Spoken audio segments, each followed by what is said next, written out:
Hello, everybody, and welcome to the show where, after the collision, we sift through The wreckage. the wreckage. I am your host, the hologram Jimmy T. That's why you can't see me just yet. And that is my co-host, the vet Jamie Williams, and we're on live on Hamid Media Group and channel attitude.com after the fact. Vet, it was a hologram debut for the ages right here on the wreckage. I can't wait to get into that, but let's wait a little bit and get into that later. We will wait. I just wanted to get your initial thoughts initially, but Vet, Nope. how you been and what's cracking, man? What's been haps? Oh man, so this is the start of the wreckage is the end of my week and the start of my weekend. So I kick off my weekend by doing this show and talking to all the lovely people and yourself, Jimmy, whether you exist or not, whether you're a hologram or not, whether you're dark or not. So I'm excited. I'm ready to talk this show, and I think we don't have too much to talk about in the world of professional wrestling or even otherwise. Not really, but that's going to give me a chance to sort of put on my, like my professor glasses and start doing some like, some teaching and some education on this show, because this episode of Collision, I was kind of inspired. I was like, okay, I can sort of sink my teeth into some of the stuff that's going on here. And I can, instead of just being like, yeah, it was a match, I didn't watch, I can actually sort of get a little more in depth. So for the people that like that, they're going to have a lot of fun with this show. For the people that don't, stick around anyway. You might have fun. Interesting, because as we're kind of alluding to off the air, I feel the opposite. I don't feel kind of rejuvenated by AEW or, well, look, man, personally for me, just the whole presentation felt like it was worse than TNA for me. It felt like NXT even, and even that looks better in my opinion. I don't know, man. It's just me. But before we do get into Collision, though, Vet, there's only one bit of news I kind of want to touch on, and I don't want to call it news, but Okay. Stevie Richards replied to Cody Rhodes. I don't know if you've checked that out. Mm-hmm. Yep. Yeah, I found that quite interesting. If you guys haven't actually checked it out, go and check it out on his page, on his YouTube channel, that is. It's a good watch, put it that way. And he also talks about fixing AEW. I think we've all sort of gone there. But Stevie gives a great take, as Stevie does. But did you find that interesting anyway? And what was your take on it? Well, I really enjoy the Stevie Richards show, as it is so creatively called, because normally what you see from Stevie is like, no offense to, it's not anything Stevie's doing, but I think a lot of Stevie's fans, especially wrestling fans, which is going to be like the vast majority of his fans, right? How else would you know Stevie Richards? So Right. I think the majority of his fans really want to hear what he thinks.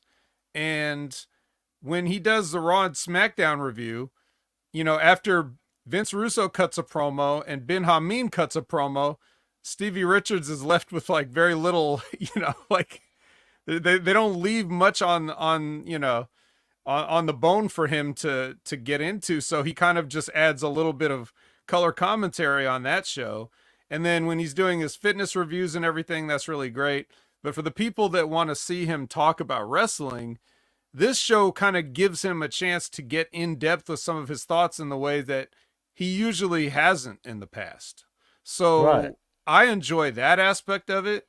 And as far as like him responding to what Cody said, when I heard what Cody said, well, I actually heard it, not just you reading it to me or, just seeing the text, but when I actually heard it in his voice, the way he was saying it, like, I was kind of like, I understood it more. I was like, oh yeah, that's Cody. And the way Stevie just sort of like any sort of negativity that could have been taken from that is he just sort of parried it and turned it into putting Cody over, which is a masterful that's how a real worker does it, not to give anything away, but that's what a worker does. They outwork the people that think they know, which the whole thing started by him saying people don't know how to wrestle anymore. That's what allegedly Cody said Stevie says. But I personally, like, I know how these things happen because obviously Cody is the WWE fucking champion.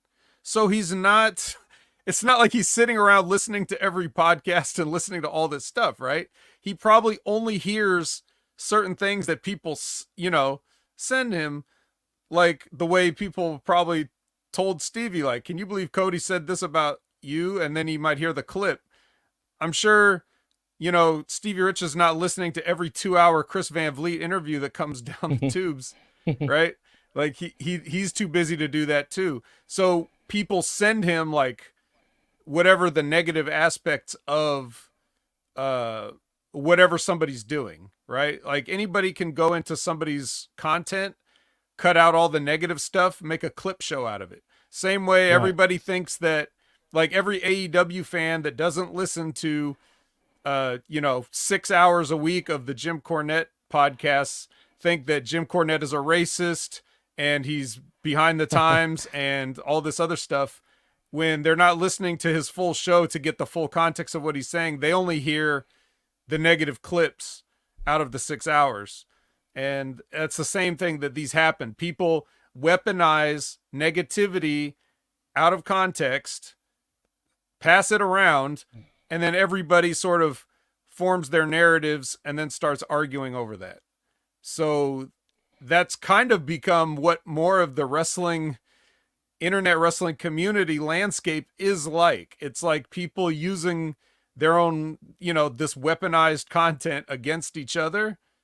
And most people aren't like taking the full breadth of the landscape in.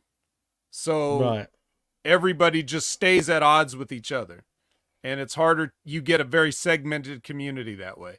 I think if you're a wrestling fan, regardless, old, new, casual, hardcore, whatever, we all have a lot more in common than we think we do. But because we compartmentalize the aspects of our fandom and we only see certain aspects of each other, we think we're all so different. You got to be a certain kind of collective weird to enjoy wrestling. So there you go. That's what I think of it. No, it's a great take, actually. And Homeboy 88 says, Jimmy's John Cena, you can't see me. Yeah, you can't see me at the moment. I'm trying to fix this. For some reason, my camera says it's working when I go to the software of the camera. And then for some reason, it's not appearing on StreamYard. I have no idea what's going on. I'm trying to fix it. Settings as we're live. I have. Yeah, no. Yeah, I've been doing that. That's why I kicked out for a second, even though I was still hearing what was going on. But I just kicked out while you were talking just to see what was going on. And for some reason, it's still not appearing. I have no idea why. I don't know if it's because I might need an update with my drivers, because it came up that I needed to do it, but I didn't have time to update drivers and install them, because of the show, obviously. So I don't know if that has anything to do with it, but I'm trying to rectify it right now as we speak. But anyway, back to what you were saying. I look, it's easy also to get wires crossed when it comes to this stuff, if you know what I mean. Like people misunderstand certain things, what Cody said initially, like it was, how can I put it? It was almost like he gave him props, but also it was like a backhanded compliment. I hate to put it that way, if that makes any sense. Like he acknowledges Stevie's show, obviously, for being there, right? And then, he was talking about DDP yoga with Stevie, basically. But anyway, go check it out. You guys will not be disappointed. I was surprised to see his response that fast. And yeah, I've seen it already. I've seen it almost twice myself, as Cold Blooded said. But yeah, man, it was a great take. Also, there was one other thing. apparently Braun Strowman is injured again, supposedly, Vet. Oh. Um, yeah, I mean, do you think it's the beginning of the end of his WWE run again? I feel like it is, dude. I think they're just gonna, part ways with him, and that's it. We're done. Well, some of it is them fumbling Braun Strowman. Some of it is him fumbling himself. There's, you would think on paper there's a lot of appeal there. He's never had appeal to me because, and there's nothing he can really do about this necessarily. He just looks like a giant baby, right? Like I said that, I say that before. I say it again. He looks like just like a baby, just suddenly got big. Um, and so he's just sort of off-putting to me, and he's never had like wrestling gear that I liked. He's really never had a presentation I liked. So I don't personally care about Braun Strowman. However, I find it, especially now, as a good opportunity, because I find it really weird that you're gonna have a Wyatt's family storyline and you're not gonna incorporate Braun Strowman in any form or fashion. Like, this should be Yeah. one of the first things addressed. Like, he should be addressing it. Like, why is Braun Strowman out here worried about, who is he out there trying to fight? I don't even remember. Uh, I don't even remember at this point, dude. Chat, help me out. Who is Braun Strowman trying to fight? But anyway, he's involved with some faction on Raw. Like, he wants to get his revenge on them. And then it's like, why would you be, look, the minute these people show up and start, like kind of taking over the show with their weird spookiness and stuff, like, you would think Braun Strowman would be one of the first people that either people would go to, or he would go to somebody, and you would acknowledge this kind of thing. Judgment Day. Yeah. So, Oh yeah, Judgment Day, right? yeah. So thanks, Lab Rat. So that's what I'm saying. It's like, so now if he's injured and he can't have any matches, how about now we sort of incorporate like a thing where they kidnap it now? And you all know how much I hate the Wyatt family from beginning to today. But I'm just saying, if you guys are going to do it in a way that, incorporates everything that it used to be, So Braun Strowman being involved in the angle is a no-brainer. And if he can't work matches, then you have him do this thing where they kidnap him and they re-educate him, or whatever the case may be. Just that. Yeah, I agree. That's a good point. Still gonna suck, but like I said, it's gonna make sense. No, it will make sense because he was originally part of it. So, but in other news also, there's been reports all week that since really last week about the Motor City Machine Guns signing a contract with WWE. Nothing's been concrete, but again, there's an update apparently because reportedly now they're expected to join WWE. That's what the headline says. Now, in saying that, again, because I don't even know these dirt sheets even know what they're talking about half the time. But do you think where there's smoke, there's fire? Do you think these two will sign with WWE? But in saying that, do they really want to sign two 40-year-olds at this point? Well, what does the WWE want, or what do I want? I mean, that's what you're really asking, kind of, right? yeah. I mean, it's a bit of both. So, look, anybody that watches the Impact Attack with me, I've had to cover the Motor City Machine Guns for the past few years, right? So I'm no stranger to what they've been doing. To me, for better or worse, I'll leave that up to to your own personal tastes. But for better or worse, the Motor City Machine Guns are the same tag team they've been for the past 20 years. So just because they're 40 doesn't mean that they've necessarily lost a step in any way. They still do the same stuff. So if you like the Motor City Machine Guns then you probably like them now. So the age isn't really an issue. It's not like any tag team is going to get a dynastic run in WWE anyway.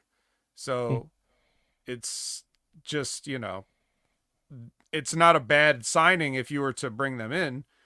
But then and I could see, like, obviously if you want DIY to be representative of your tag team champions, then I could see you thinking that like, oh man, there's those guys are going to have an undercard match that tears the house down, right?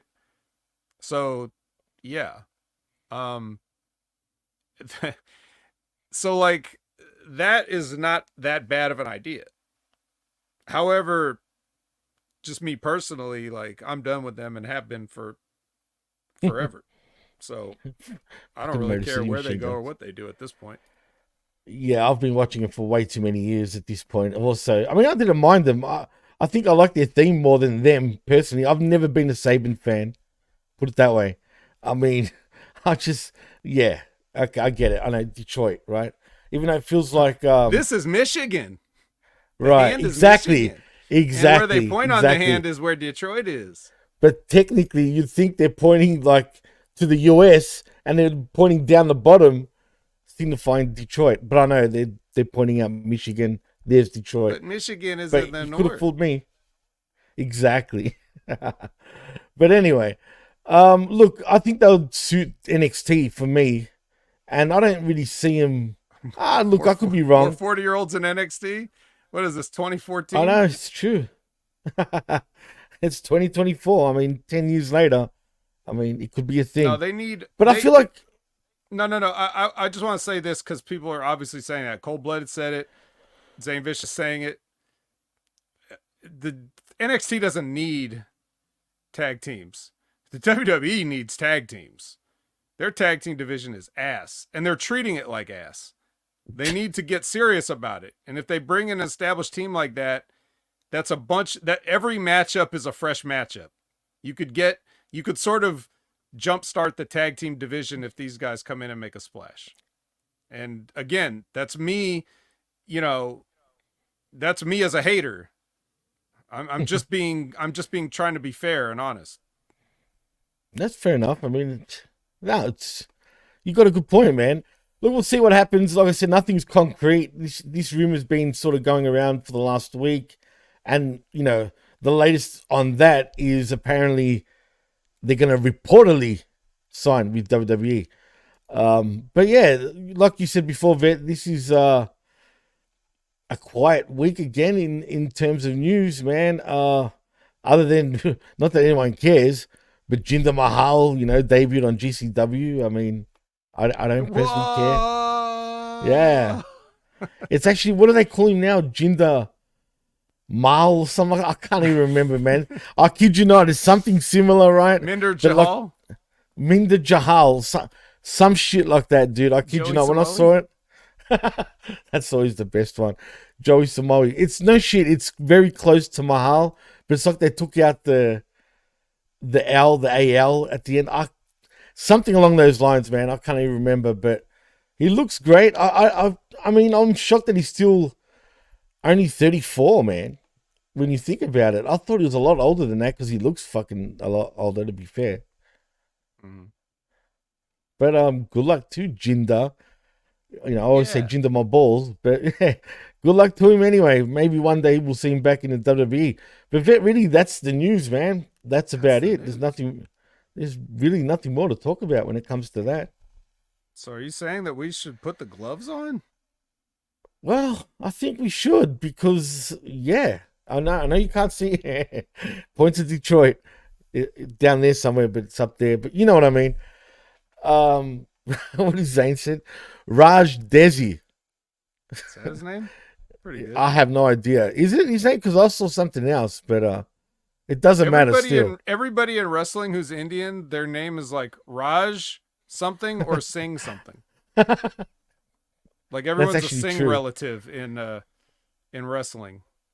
That's actually true. I mean, doesn't pro wrestling know like any other Indian background related names?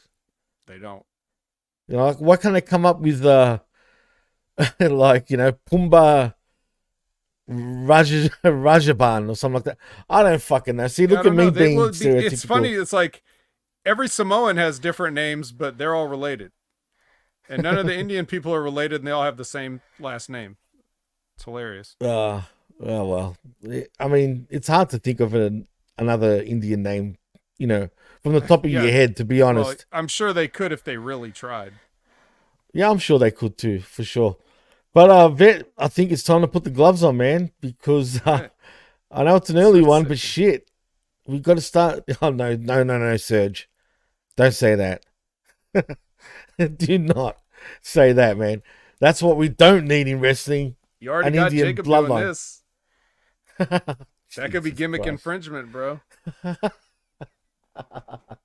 If you start shaking the neck a little bit, I mean, yeah, I mean, we could be onto something. But like Cold Blooded said, wrestling has more than one royal family. Ding ding ding ding ding ding ding ding. One, exactly. Revamp with the Rajit Hamid. Yeah. Now we're talking like an mid, all Islamic right. Indian. All right. But All right. anyway, let's put Enough the gloves on. cancelable material. Let's get to the damn. Let's get into the wreckage here. Let's So, sift.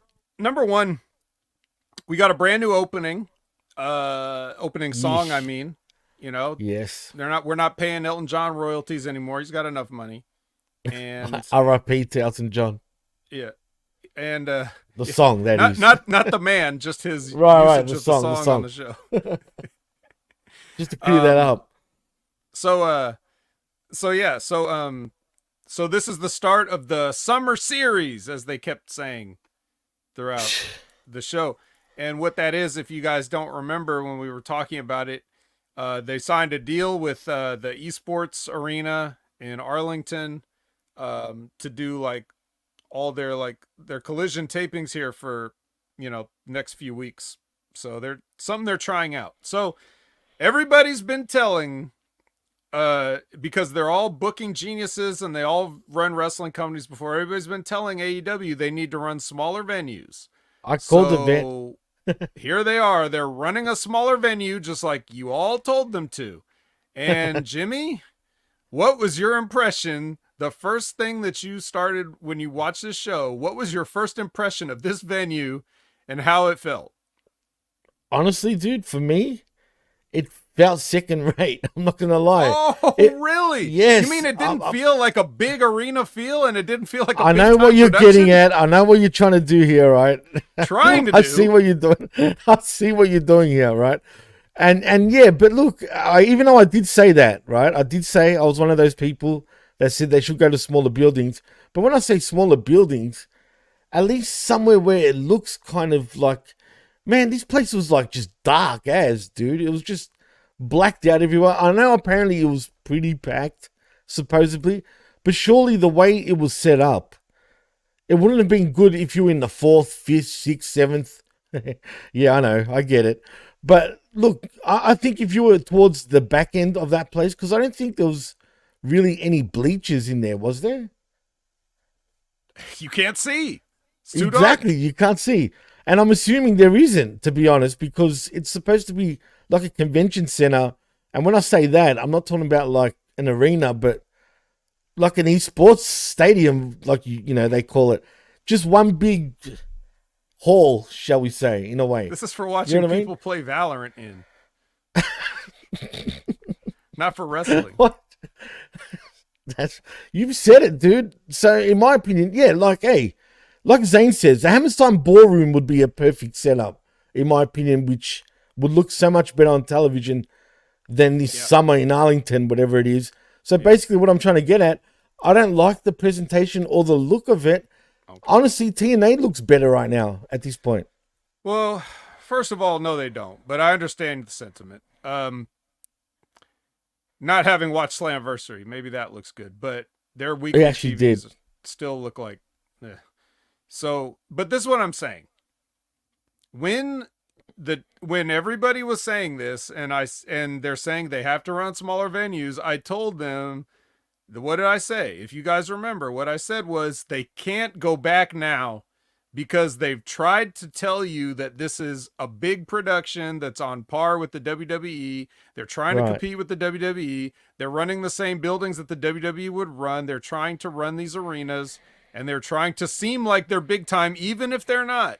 And they can sort of, block out the arena and shoot it in a way that makes it seem like it's fuller than it is. And it still gives you that impression of yes, this is a big time company because look at the arenas they're running. When you actually do run a small arena, there ain't no hiding it. You can't disguise it. The sound is the first giveaway. Like when you hear the acoustics in that room, you just know, yeah, this is a small amount of people being loud. You just know that. And it seems like small time. And if they had done, and if this is what TNA does, and this is why TNA is fucking small time.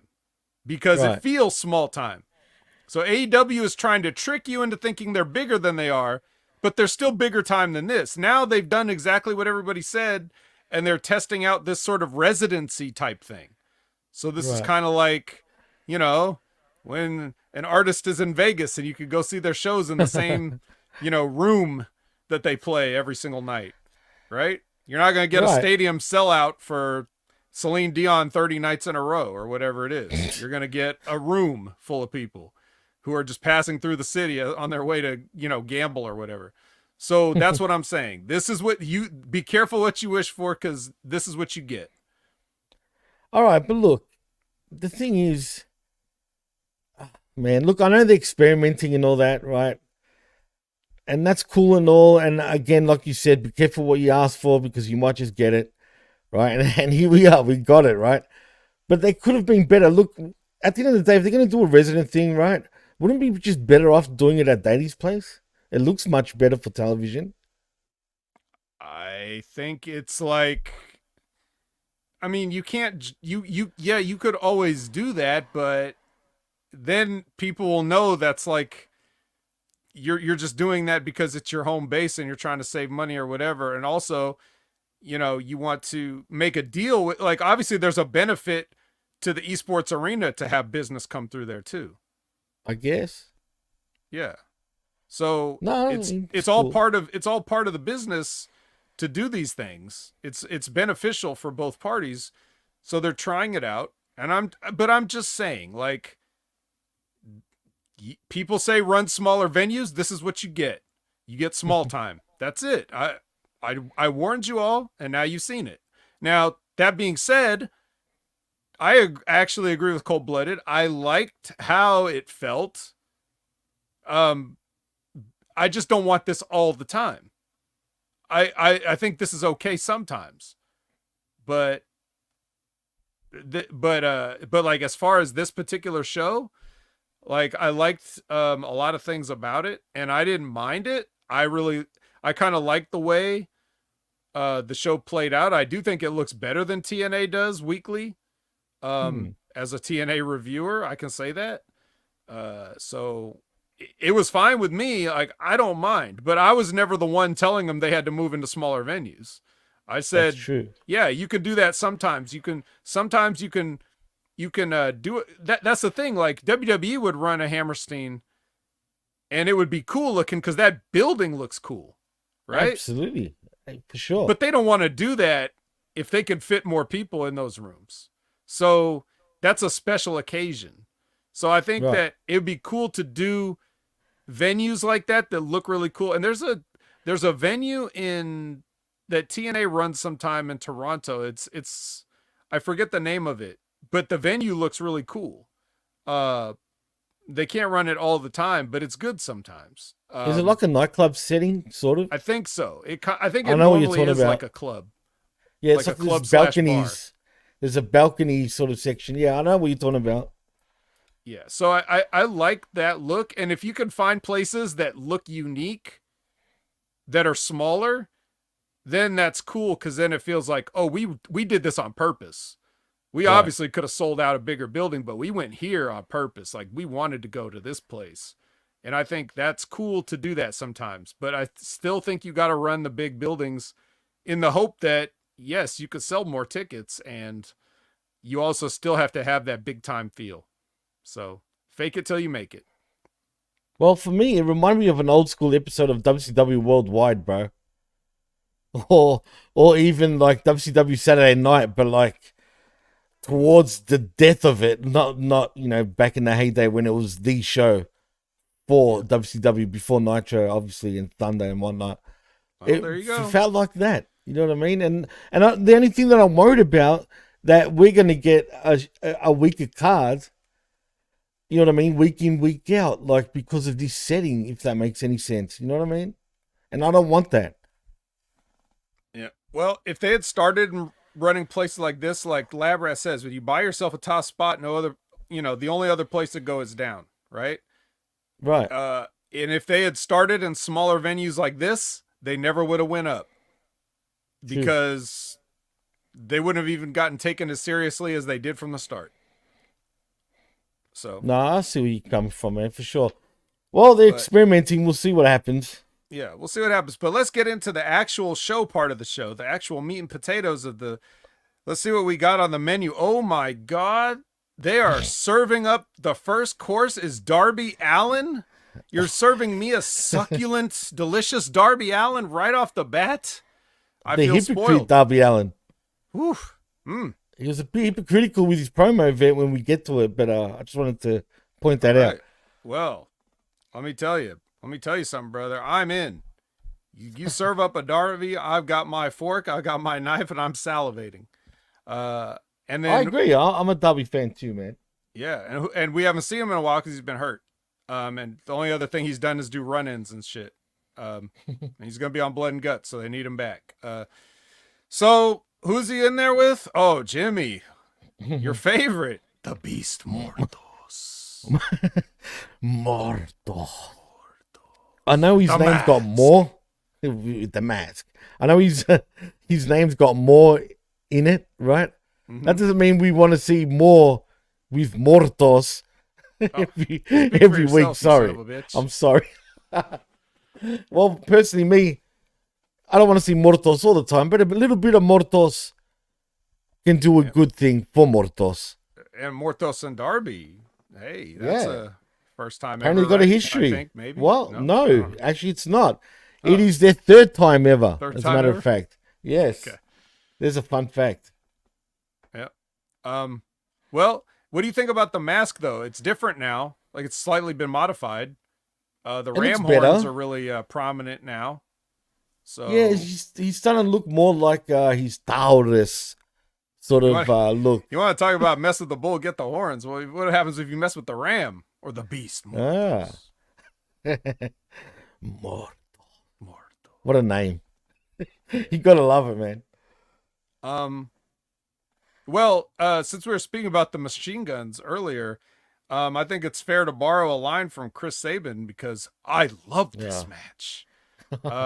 This was great. This is a great opening match. I love everything these guys did, and I love everything about it.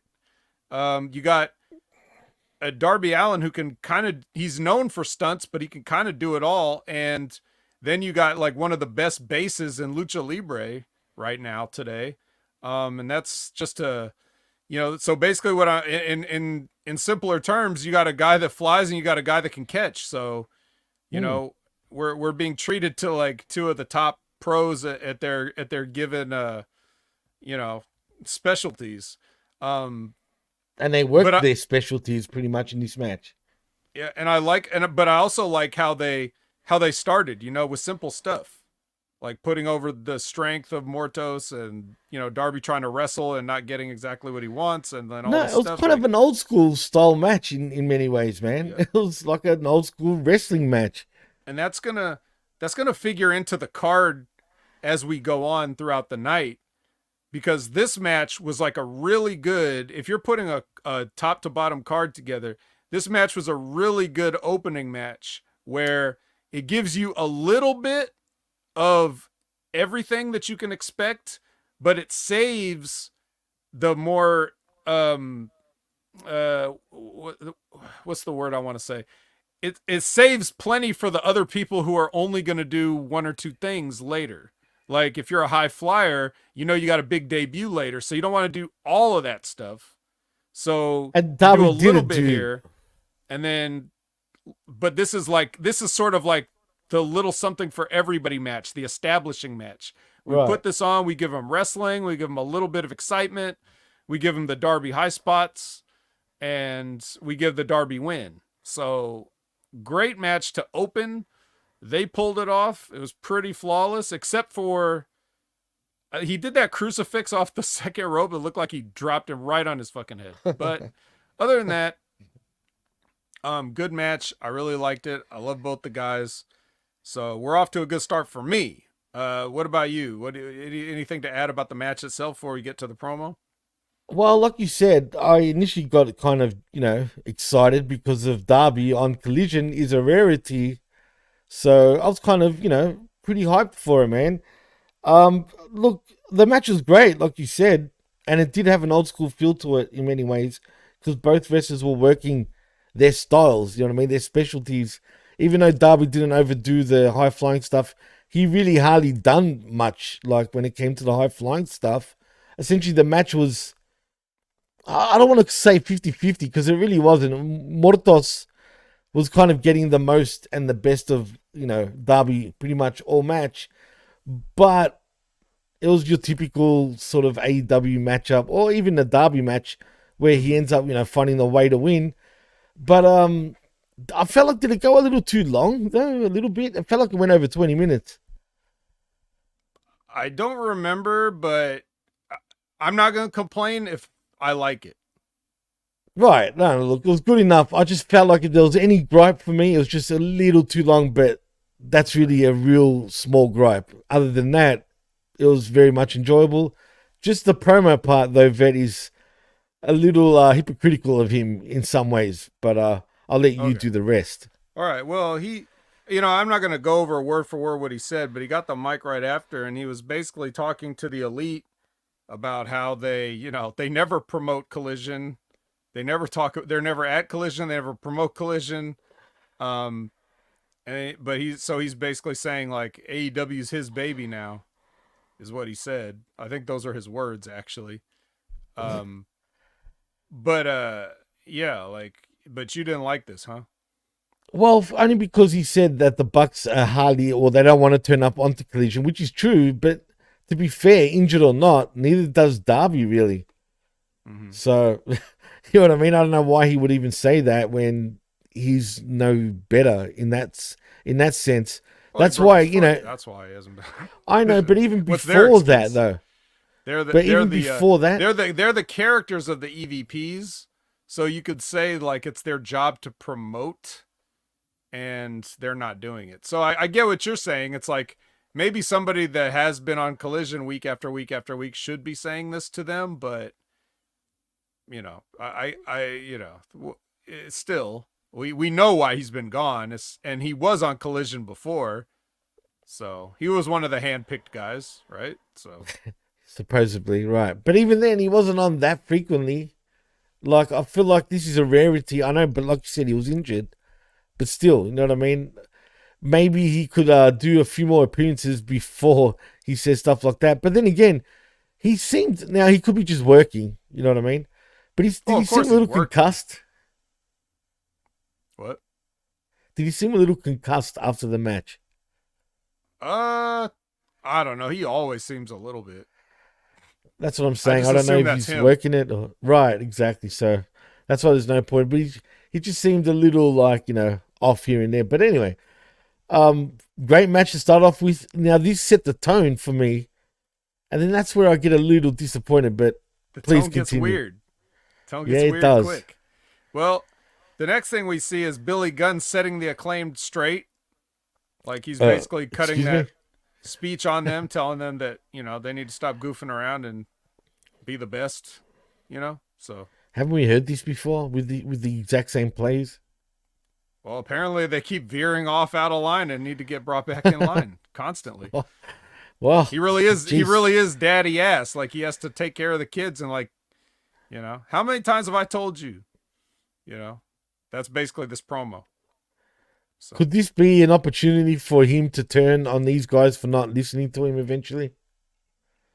Are they planting seeds? I mean, here? It could, but turn on them and do what?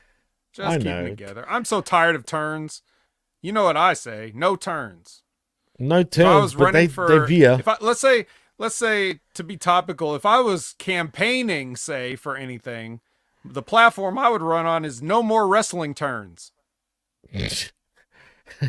You know what that means? Yeah. You're going to get a million turns. You're going to veer right off the cliff. Right. That's how many turns there'll be. We need to stop all that. So Well, here's something that turned pretty quickly. Their next match is this was actually from a promo last week. We get Hikaru Shida versus Dark Sky. Dark Sky called out Hikaru Shida, and apparently, it didn't go well. Because isn't it? And I don't want to say the word funny, but Jimmy, you were on the Next Level review with me this week, and I was talking about a crossbody and how crossbodies are dangerous, and how I broke my arm doing on a crossbody catching somebody. I know. And how we conjure this shit. I don't know, but and how Obafemi could have broken his arm but got lucky. Right. And then all of a sudden now we see, apparently, if you want to take Tony Khan at his word, poor Dark Sky got her ankle hurt here. And Shida was going to do a crossbody from, the rope to the outside where Sky's on the floor waiting to catch her, and she kind of goes a little bit low. She lands a little bit low on Sky, and whether that was it didn't look like it was one person's fault. It just looked like a very unfortunate thing that happened, and then she went down, and then they had as they were going to picture in picture, they sent the trainer over, and so you and I could probably see this whole thing with the commentators talking over it. Yep. And, they're just like, they're just talking, and Nigel's trying to figure out what went wrong and saying that it looked like Shida landed low on the leg, instead of up high where she, around the chest where she's supposed to. And, so I think it was pretty ugly. And I think it's clear what happened here, though. Okay, what do you think happened? I think she, obviously, I don't know if it was done on purpose or not. Like, she might have missed, time to move or whatnot. But when Sheeta jumped off the apron or off the rope, she did go a bit low. And I think basically what happened with Dark Sky, she kneeled down a bit too low, hence the ankle injury. And I think it's like seeing, a basketball player doing a crossover on the defense, right? On one of the defense players, and they break an ankle. Well, in this case, Dark Sky went a bit too low and broke an ankle thanks to Sheeta going a little low. Like I said, though, Sheeta's put on a sort of a weird amount of weight. She looks kind of different on the face. Maybe, and like you said, maybe it's no one's fault. Or you could say it's the experience of Dark Sky misjudging Sheeta's move. Or could it be that she's put on a bit of weight that she missed sort of time to move, possibly? Well, it's some of all of that. I just don't know what percentage of each. That's true. That's a hard one because it's pretty even the way it happened. It's not like Shakita. Shakita. It's not like Sheeta gained like. She didn't gain like 75 pounds. No. It's not even much. She looked like she gained between like 6 and 8 pounds. But, right, but you can see it though. That's the weird part, man. You can see it, but that's only because she like exposes half her body in her outfit most of the time. So it's easy to see, but like, it's not going to affect her athletic ability that much. It's just a case of like, she's not fat. Let me put it out there. Yeah, no, it's a case of she jumped and she misjudged it. And Sky, her instinct is going to be like, if you're catching somebody, your instinct is to try to catch them. Like if you see they're coming up short, you're going to try to catch them because you don't want them to eat shit. So if you'd rather put yourself in position to get hurt rather than let them get hurt, that's just your instinct as a wrestler. So no, absolutely. So it's not a case of like, well, Sheeta 100% fucked up because Sky could have done it differently too, but in that split second moment, you don't even know what's going to happen until it's too late. So that's why I mean, when I say it's nobody's fault, because there's no training for that. It's just these things happen. And true. But here's what I would say though. So regardless of weight or athletic ability or other things, you have to remember something at all times, and this goes to any professional that wants to have longevity in their career. Okay, you have to know that when you're the second match on a random collision, uh, you this is not the main event of WrestleMania, and you just need to find out what's the easiest way to get what you want to get. If you let's say Sheeta cross bodies Dark Sky, and it goes perfectly, right? Right. Nobody on planet Earth is gonna say, man, you know what my favorite part of that Collision episode was?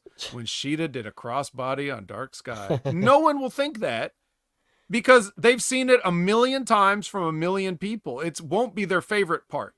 So No, of course. rather than do something that is as potentially dangerous as that, which this won't even be the only time somebody's going to plancha to the outside and do this move. There's like 2 or 3 more times on the show that somebody's going to do a move similar to this, if not exactly this. So all Sheeta has to do is be on the apron, and she can just come off with like a hopping forearm down to the ground, and Sky could take a bump. It's just that easy, you know? And even then, just like Cold Blooded said, Adam Cole, he hopped down off the ramp and his ankle broke into a million pieces. So nothing in wrestling is safe. Sami Zayn celebrated in his match with John Cena and tore his shoulder. Like everything can go wrong at any moment. You're just trying to mitigate it. But if your move is not like the centerpiece of the match, or it's not going to be the finish, then just keep it a little bit simpler. And then know your spot on the card. Know what you need to do and what you want to do, or could be 2 different things. And find a way to get to the same place without taking all the risk. Right, no, that's how hard would it have been to come off with a forearm or an axe handle off the apron rather than a crossbody? It's still going to end up with you standing and her on the floor. So what's the difference? Right? No, you're right. No, absolutely, man. You're spot on. You're spot on. And what, this match ended after what, 1.5 minutes, if that, something like that? Yeah, it was one of their early spots. It was like their early high spot. It was a crossbody to the outside from the rope. She stood up on the bottom rope and jumped off it and didn't jump far enough. So, meh. It was kind of weird, man. It was weird the way it was handled also. Couldn't they just... They didn't give no one I mean, Sheeta didn't actually get the win officially, right? It was just a no contest.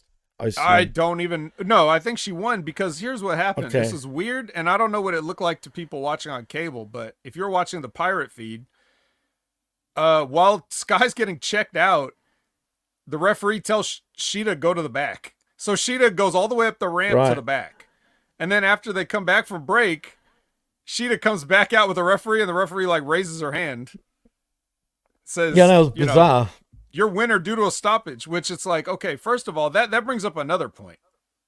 Okay. This is what's wrong when you take this phony business and then you try to be like more realistic about it. Like with things like, okay, so you're having a match and someone is hurt on the outside of the ring and they can't continue. Well, if this was a work, wouldn't that be what the countouts for? So if you're going to do that, if she's legitimately hurt, if this happened to me, if I was like, oh shit, my ankle's fucked, and the referee and the trainer came over to me, I'd be like, go count.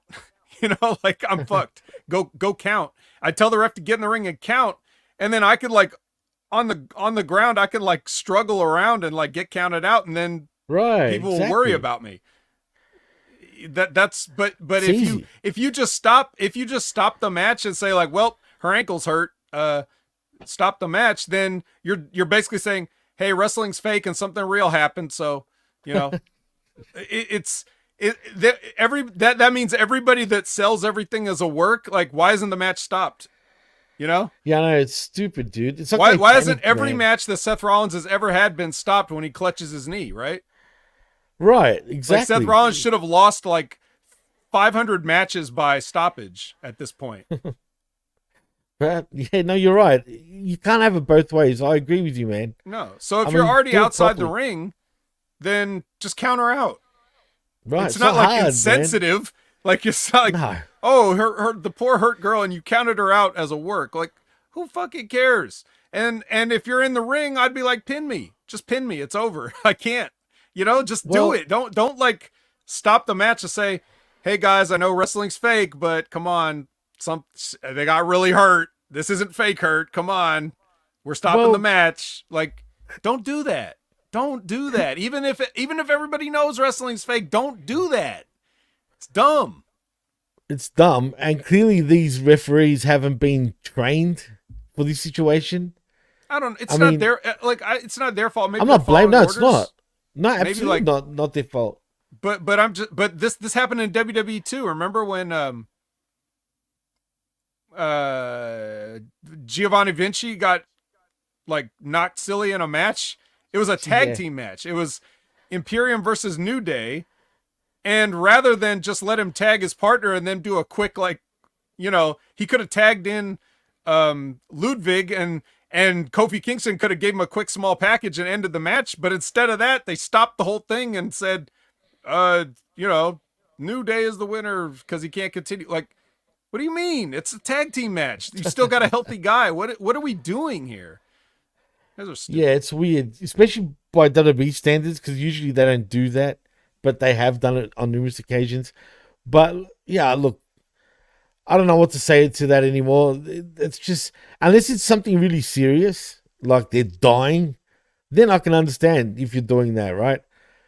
But if it's just a friggin', normal injury, I'm sure, male or female can tough it out for an extra 10 to 20 seconds. You know what I'm saying?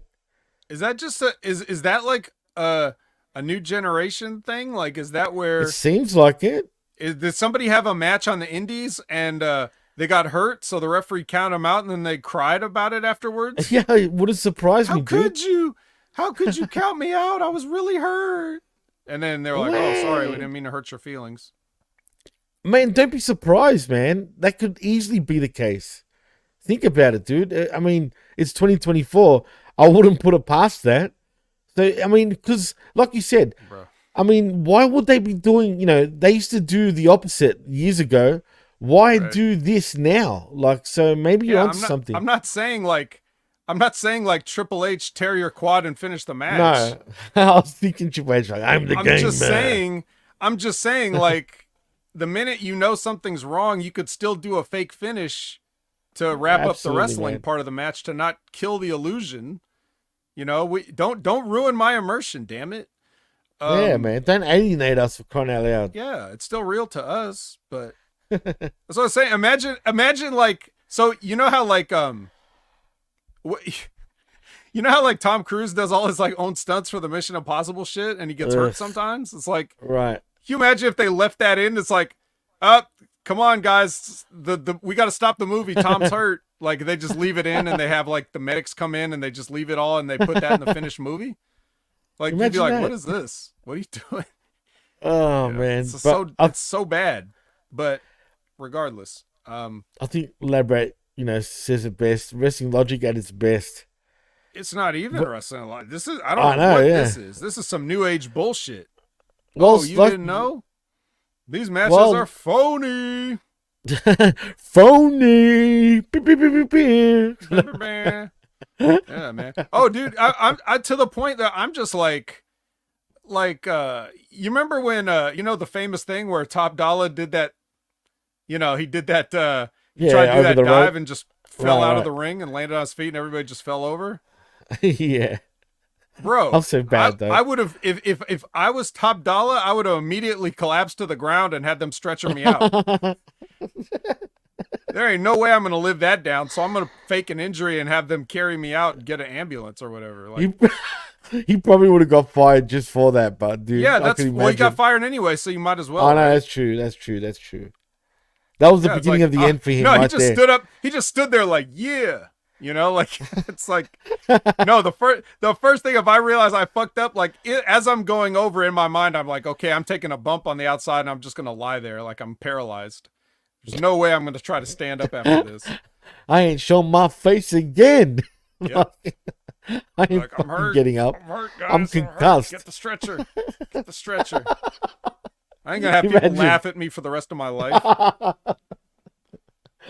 Oh, that's gold, man. You killed it with that comment, bro. That's too good. That is awesome. Oh, boy. Yeah. Take some advice, Dollar. Yeah, Labrat said, this is the company that will drag an unconscious guy to the corner just to finish a match. Right. And it's all y'all's fault because you shamed him for that, and now we get these finishes. Yeah. And that was Moxley he's talking about, wasn't it? If I remember correctly. it was Alex Reynolds. Oh, well, they did it with friggin' Moxley too, man. Do you remember that not too long ago? No, but the famous one is them just grabbing Reynolds by the arm and pulling him over so he could tag out, which is great. Oh, well, they've done it more than once anyway, and not Cold Blooded said the Cheez-It World Champion. But never again. Now we're just going to stop matches in the middle and say, fuck everybody who bought a ticket trying to enjoy this. So could it be that they're females, though, Vet? Could be that the reason? That doesn't explain why New Day and Imperium did it. That's true. But Matt Hardy's also another one. Thank you, Labrat. Oh. That was barely even a match. Knocked out? Right. I know, but still, no, wait a minute. Moxley, see, that's not even the same thing because that's exactly what I didn't... Like, Moxley called the redo of the finish as he was concussed. And they got the 1, 2, 3 when the referee fucked up. If that's what he's talking about. No, I think there was another time where he was fully knocked out, dude. And then he went on to he'd done a couple more moves. The ref wouldn't count 3. And everyone's like, losing their shit. That's the Moxley versus Phoenix match. He got knocked out when he got dove on and he was wrestling the whole match concussed. That's the point. Jon Moxley is not going to admit that he's too fucked up to continue the match. So he just went and did it. And then the referee, he didn't kick out of that. He got dropped on his head. He didn't kick out. And I'm sure that Jon Moxley told that guy, he told that ref, like, count it or whatever. And the referee was probably like, oh, he just means count to 2. Because I know this isn't the finish. And then he doesn't count it. And Jon Moxley's like, Jesus Christ, pick me up again. So he told and then he got dropped on his head. Again, do it again. Dropped him on his head again. That was the exact finish of the... That was the Sasha Banks finish too. When Sasha Banks broke her foot, she told Willow, hey, just hit your finish on me. And the referee didn't count it. So she's like, oh my God, pick me up again and do it again. So she took 2 doctor bombs with a broken foot. Can you imagine if she had, and all the shit they give, the fans give her, and then Dark Sky hurts her ankle and she can't even get counted out. Not blaming Dark Sky, but I'm just saying, like, what are we doing? Like, which is it? Are you going to continue matches or are you going to stop them in the middle? Like, it seems to be a case by case basis, but we need a money every time that happens, just for a reminder. Like, Toasty. Remember Toasty on Mortal Kombat? Like, Toasty. Yep. We need a money. That's right. With a head pop some up. Respect every on time. Money's name. Yeah. Money. She broke her foot. She didn't quit the match. So Archer, this is Texas, so we just got to have Lance Archer for no reason, right? Yeah, standard. Yeah. And he's just beating up random people backstage. I don't know what to tell you, bro. I don't know where this is leading to. Yeah. I assume because we're going to be in Texas now, in the same spot in Arlington for the next 4 weeks, I assume we're going to see more of Lance Archer, right? Yeah, this was just a preview. It was a live vignette. How about we call it that? Yeah. Yeah, because if you just take random people and throw them around, which is the only people that Lance Archer can beat in AEW is the random people backstage. He's never beat like a wrestler that has an entrance. So, we'll see. Kind of true, actually. Speaking of great wrestlers, Chris Jericho is... Hi, guys. He's on. He's doing a promo on his upcoming opponent, Minoru Suzuki. Now, this promo is fine, whatever. But I did have an issue with it. which Oh, is really? yeah, which is Chris Jericho said in the promo, people call you the murder grandpa. Okay, well, not officially, okay? So don't say that. Don't ever call an opponent that you're trying to take seriously in a fight a grandpa. That's not, first of all, that's not even, that's a childish term to use, a grandpa. Like that's what a kid says. So Not even stupid, grandfather. Like Right. you're basically calling him old. He's like a year or two older than you. So don't say that. Christ. I guess what Bulldog Bob Brown told you all those years ago still hasn't fully sunk in, but goddamn. Don't call him the murder grandpa. That's what marks call him. No one officially calls him that. He doesn't have any merch. That is that true, on. Man. That's actually facts, dude. You're right. That's spot on. It's what the marks fucking call him, man. It's not official. Oh, But well, anyway, that's yeah, wrestling. I hope Suzuki shoots on him a little bit. I love that, dude.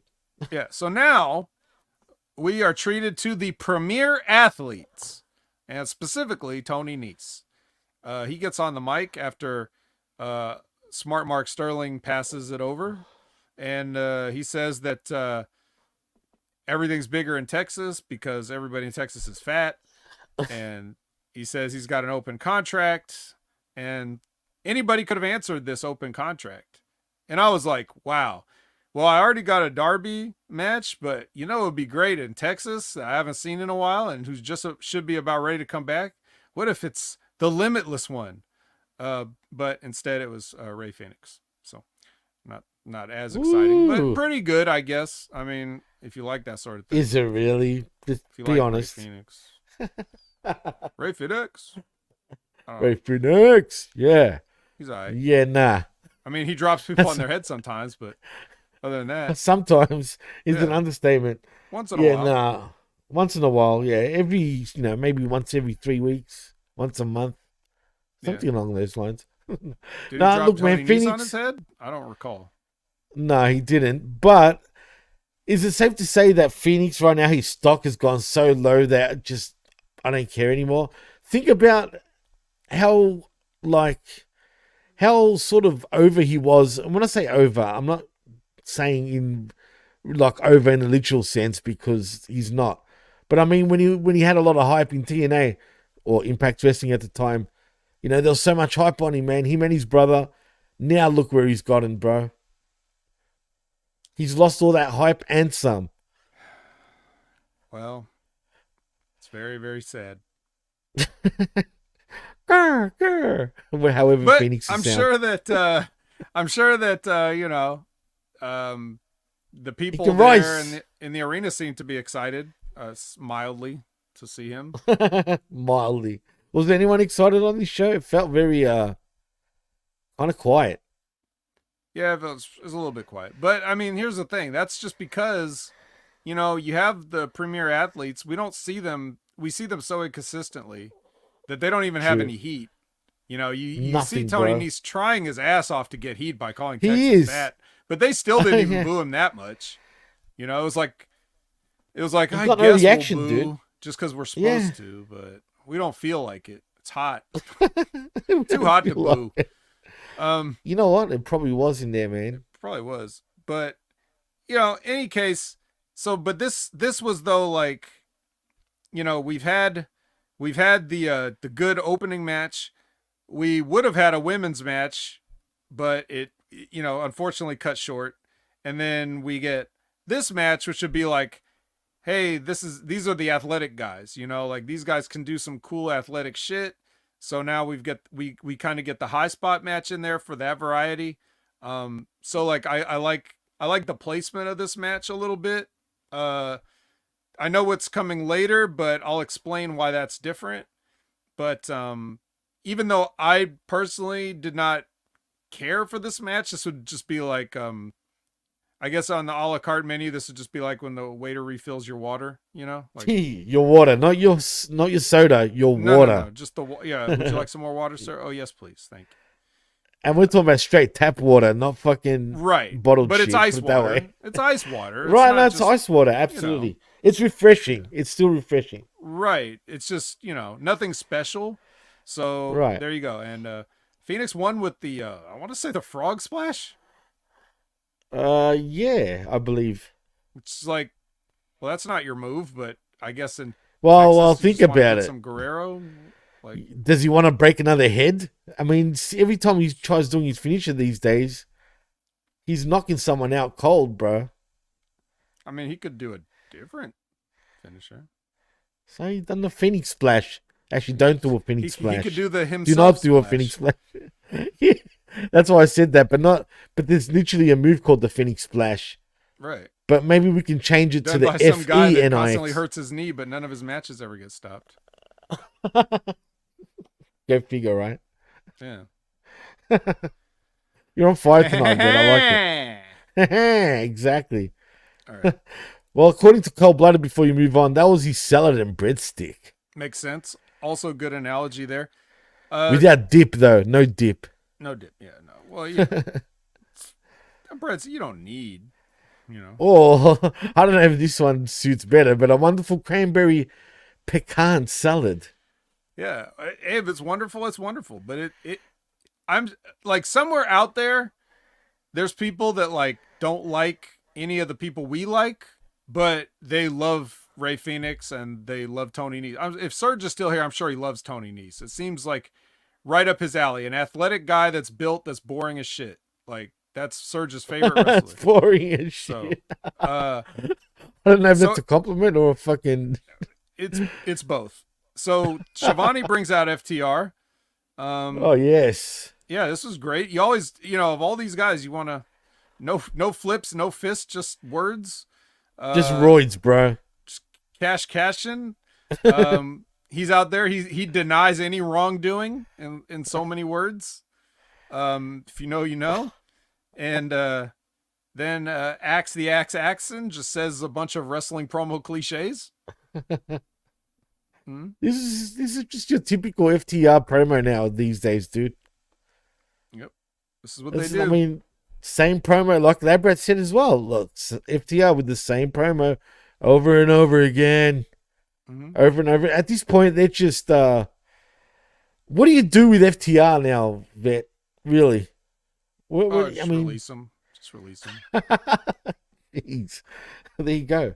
Nobody, just release them already. You don't, like, clearly AEW does not want them there. They only Then want why'd they them there re-sign to them? hold them hostage. They Right. don't want to do anything with them. There's no real plan for them.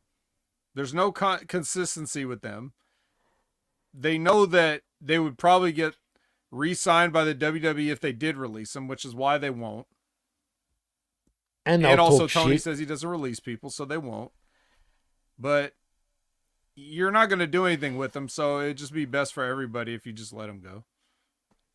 Yeah, can you imagine if they got released, which they won't, like you said, but if they did, or when their contracts eventually expire, even though they just signed a long-term deal, last year, I think it was, they will talk so much shit, I think, about AEW and Tony Khan. I'm telling you, dude, they'll go crazy if they do end up getting out of their contracts. I mean, suck shit, FTR. You guys thought you were going to get used better after re-signing, and if anything, you're getting used even worse. You got Punk heat. You got Punk heat, exactly, and that's a bad stank. You know what I mean? And that stank ain't coming off, man. As long as it's still in AEW. AEW is kind of like every wrestling company, you know? They're like WCW from the 90s. They're like ECW. And they're like, this is like the aspect of WWF where they would have people have careers out of spite. Like they would just lock people down and then starve them out, you know? Except they're not starving. Spite. You're just paying them millions of dollars and you're not even getting your money's worth out of it just to fuck with them. Well, that's a Vince McMahon move. So absolutely. I mean, like Jose Luis Rivera says, FTR needs smart mark representation, but also FTR are there to solidify Young Buck legacy, but they ain't going to get that Young Buck legacy, period.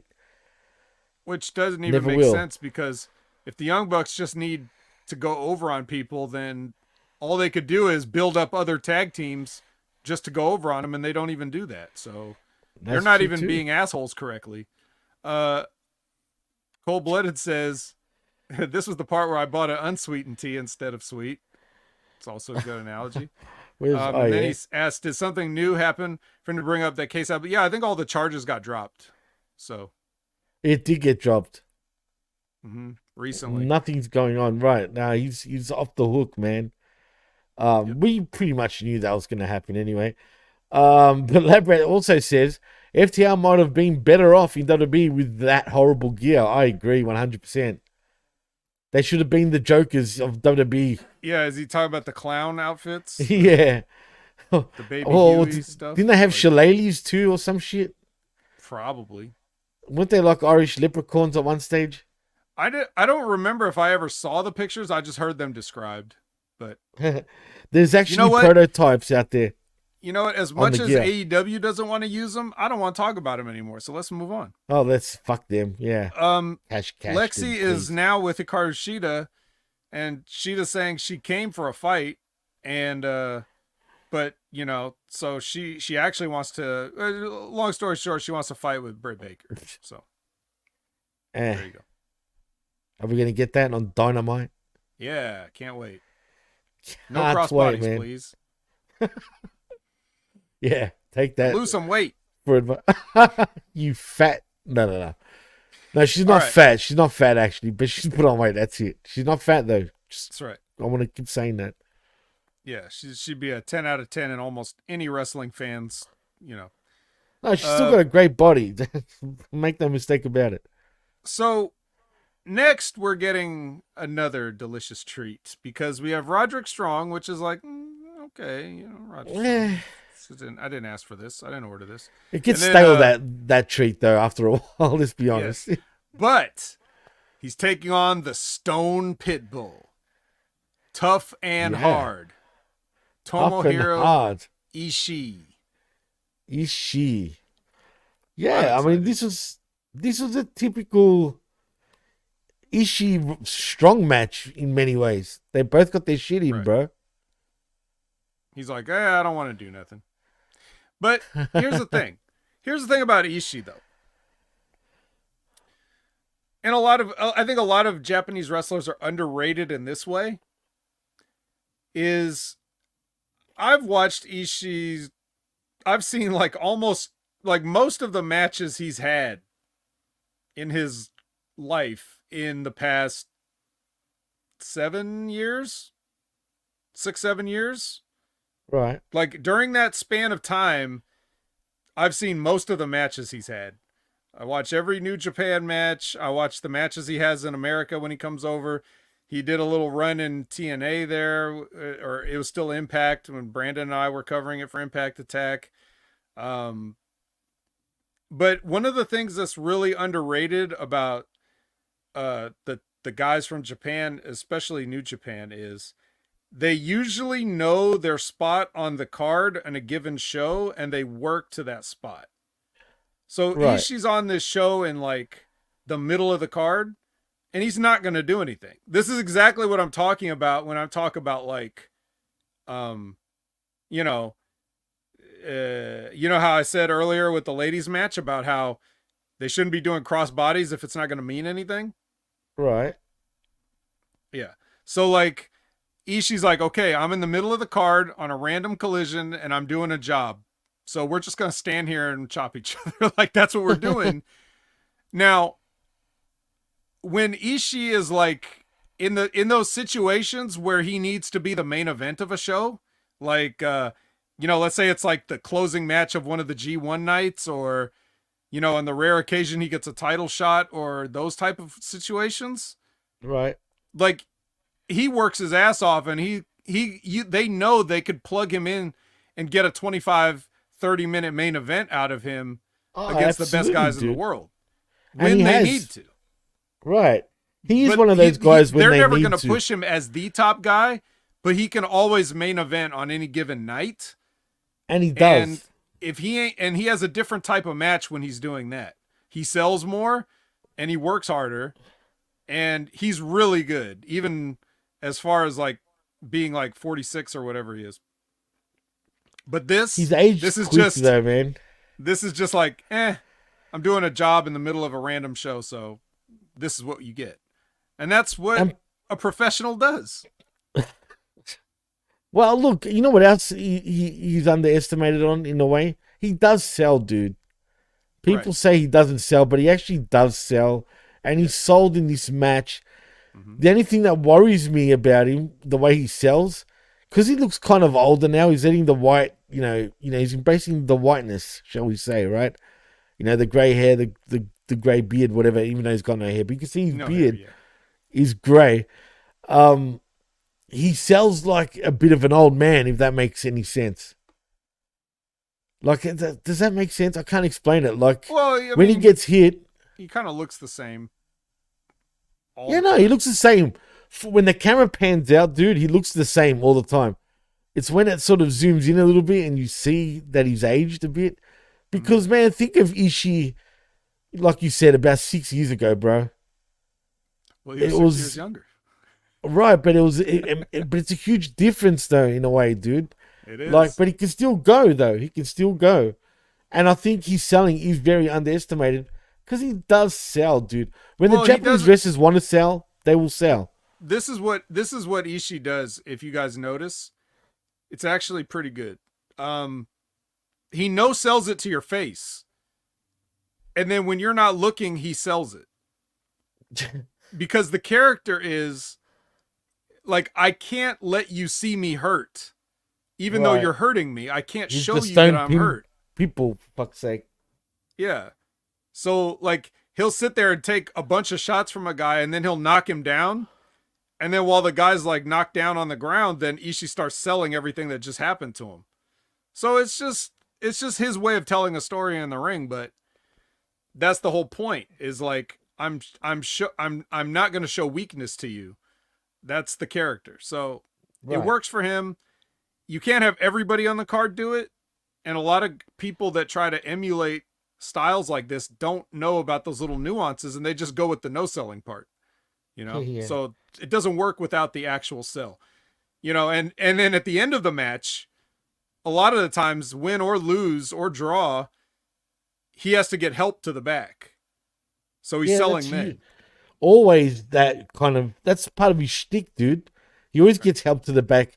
Think about most of the matches that he's been in. He's always done that. That's another thing that people don't point out. That's actually a good take, Vet. Well, it's just what he does. It's not necessarily right. A take, no. But you're spot on. No. But you're spot on because people don't point that out. But they should. You know what I mean? Well, here I'm about to point something else out. This is for Roderick Strong.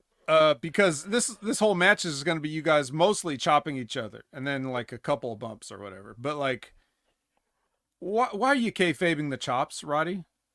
Like, if you noticed, when Ishii's hitting him, he's almost like, I don't know, he's like rolling with it, and he won't, like, won't let him make the sound. Like, these guys were actually hitting each other pretty stiffly, but it didn't make a good sound because when you hit a guy really hard in the chest, like just to hit him, it doesn't make a good smack sound. No, you got to whip it a bit. You got to flick it. Chopping a guy.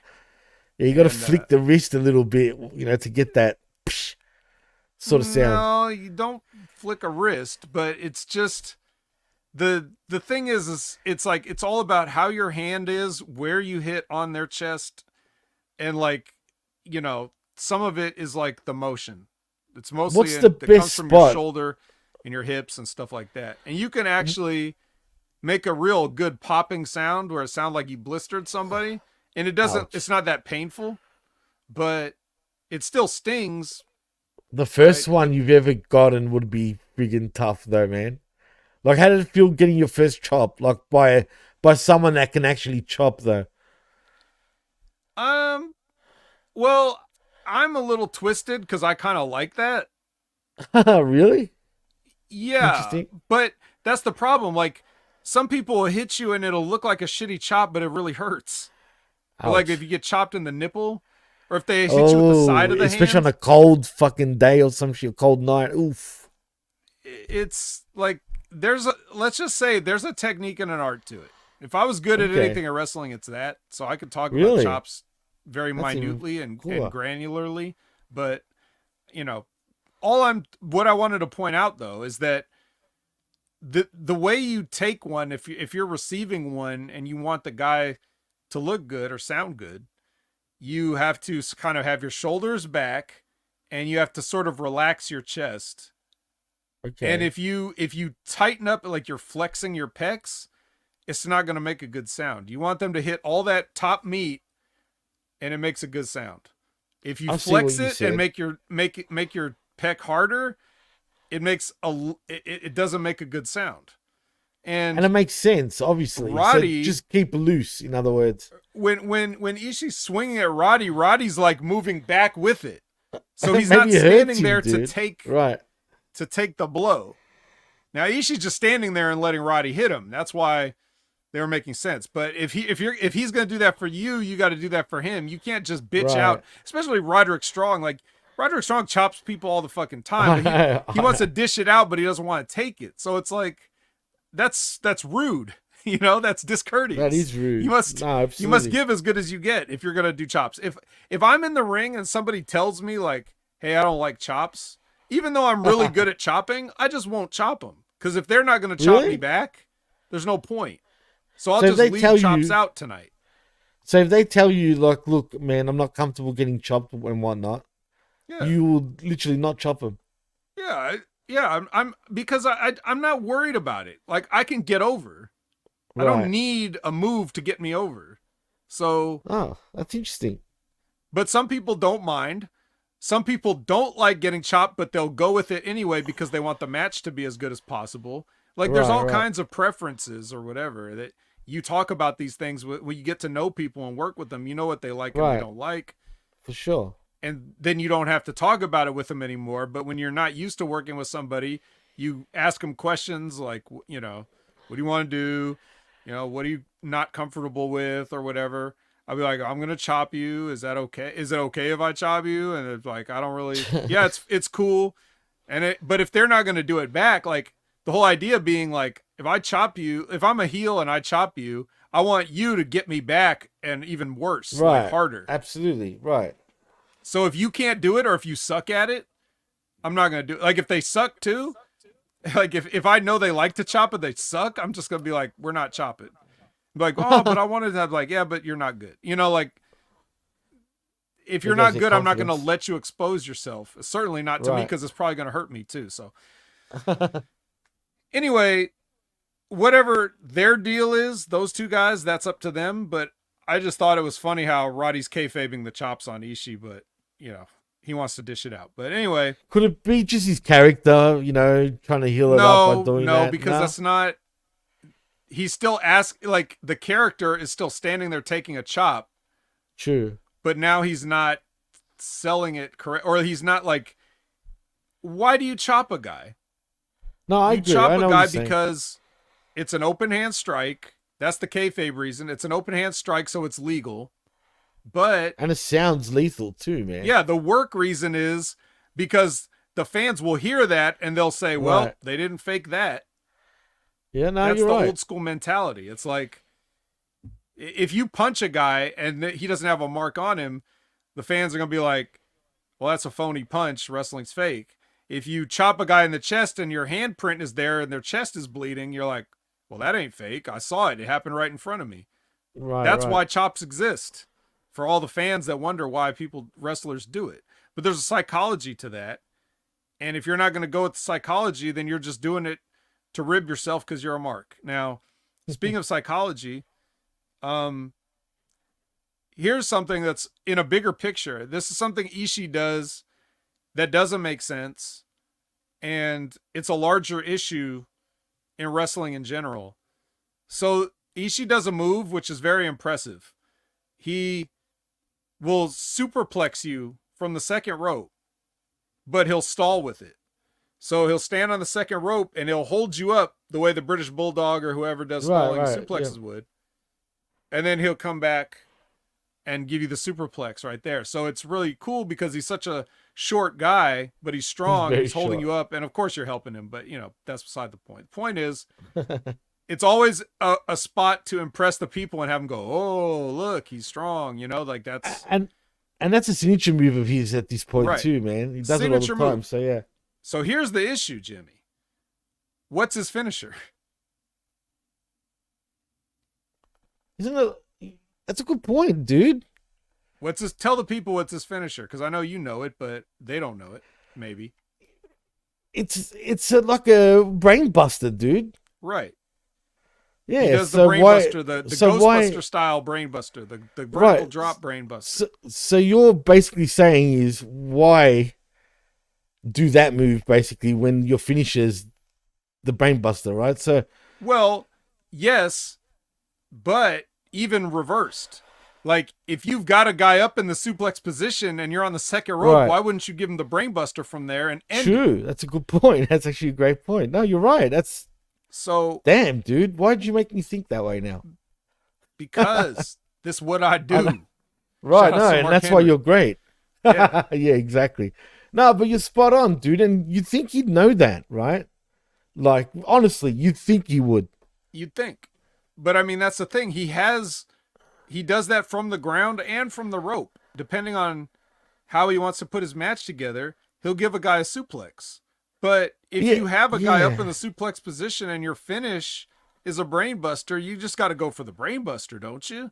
That's the whole thing. So the idea being, whatever your finisher is, that should be everything that you do besides that should be setting it up for that finisher. The same way, like Okada's finisher, for example, to use another Japanese example. His finish is a clothesline, and all his signature moves are like drop kick to the head, air raid crash neck breaker, top rope elbow, which technically is supposed to land on your neck, but you don't obviously do it. But as a kayfabe, you would drop an elbow in the guy's throat, right? Right. Doesn't he do a pole driver too? The DDT, the DDT, the spinning tombstone. Like, all these things are moves that attack the neck, and then he finishes you with a clothesline to the neck. So that makes sense, though. Right, but he doesn't do, like, unless he does, like, a short arm rainmaker, sometimes he does a short rainmaker that's not, like, the real rainmaker. But other than that, he doesn't have a move where he just hits you with a regular clothesline. So... He actually doesn't. No, you're right. He does not. That's what I mean, but everything else is designed around that. So if Ishii had moves that all led up to the brainbuster, yes, but if you've got a guy in the exact same position as a brainbuster and you don't do it, then you just look dumb. So that's something to think about for wrestlers across the board when you're another example would be, how the Big Show for a while he was using the WMD, it's a punch, right? Oh, I hated that move, dude. Yeah. Okay. Whatever, so, why don't you just start with that? Knock him out, punch. Right? Bang. You're gonna go lock up with a guy, and then instead of like just throwing your fist right in his face, you're just gonna grab him. Like, no, punch him. If your finish is a punch, let it be the start. I don't get paid by the hour. To be fair, he has done that before, though, as the finish right from the start, though. Well, why don't you do it every time? Is the you're question, right. That's true too, though. No, for sure. I agree. Things that make you go, But you got me thinking, dude. For real, though. Look at Cold Blooded's comment. Ishii. That's another example. The flatliner you're talking about? Yeah. The Rock never got a guy up like he's going to do the rock bottom and then just does the... the Rock's not ready for the rock bottom yet. I can see him doing now that. Now we turn it into the meme from the WrestleMania special. And then I said, what if I don't give you the rock bottom, but I give you the flatliner? Yeah. Nah. All right. No, some great points, man. But that one, especially about Ishii, really got me thinking, man. I told you I was going to put on the professor robe today, right? The glasses. Well, it's more than the professor. That's the vet, like, at his best right now. There's his glasses. If you can't see him, he can see you. There you go. Mm-hmm. That's right. But anyway, so the Underground Kings distract for Roddy to hit the knee. So Ishii does that job, and then they start grabbing him up like they're going to start beating him up some more. And then the conglomeration comes in for the save. The conglomeration. Yeah. It's now the official name. Stupid. It's great. Yeah. This right here is known as the conglomeration, baby. Yeah, I don't like the name, man. It's a I bit of love a it. tongue twister, but we 10 do out of 10, get man. we do get Briscoe to Not the yet. rescue. Not Oh yeah. well, Not we sorry. don't. We Yeah, get a promo too, but right now yeah. we just get the. Well, no Orange Cassidy, but we get No, Kyle and no. Mark. So Kyle looked pumped, dude. he's Determined. he's ready. He's vicious. Oh God. All right, then we get a little Dynamite rewind. We take a look back at the hour match from Dynamite. Hour match, Jimmy. I actually didn't catch Dynamite this past week, but we had an hour match between MJF and Will Ospreay, I assume. 59 minutes 58 seconds to be exact. Well, now that MJF is your new international champion, is that what it's called still at this point? Yes. No, honestly, that's a serious question. Yes. Right, because I can never be sure. Mm-hmm. That it's surely now Ospreay is going to win the championship, the world championship, in Wembley against Swerve. How? I don't know. Somehow they're going to do some bullshit. It They're doesn't gonna matter how. Put him in a 3-way with Danielson and Swerve. Oh shit, you're right. Yeah, they will put him in a 3-way. Actually, No.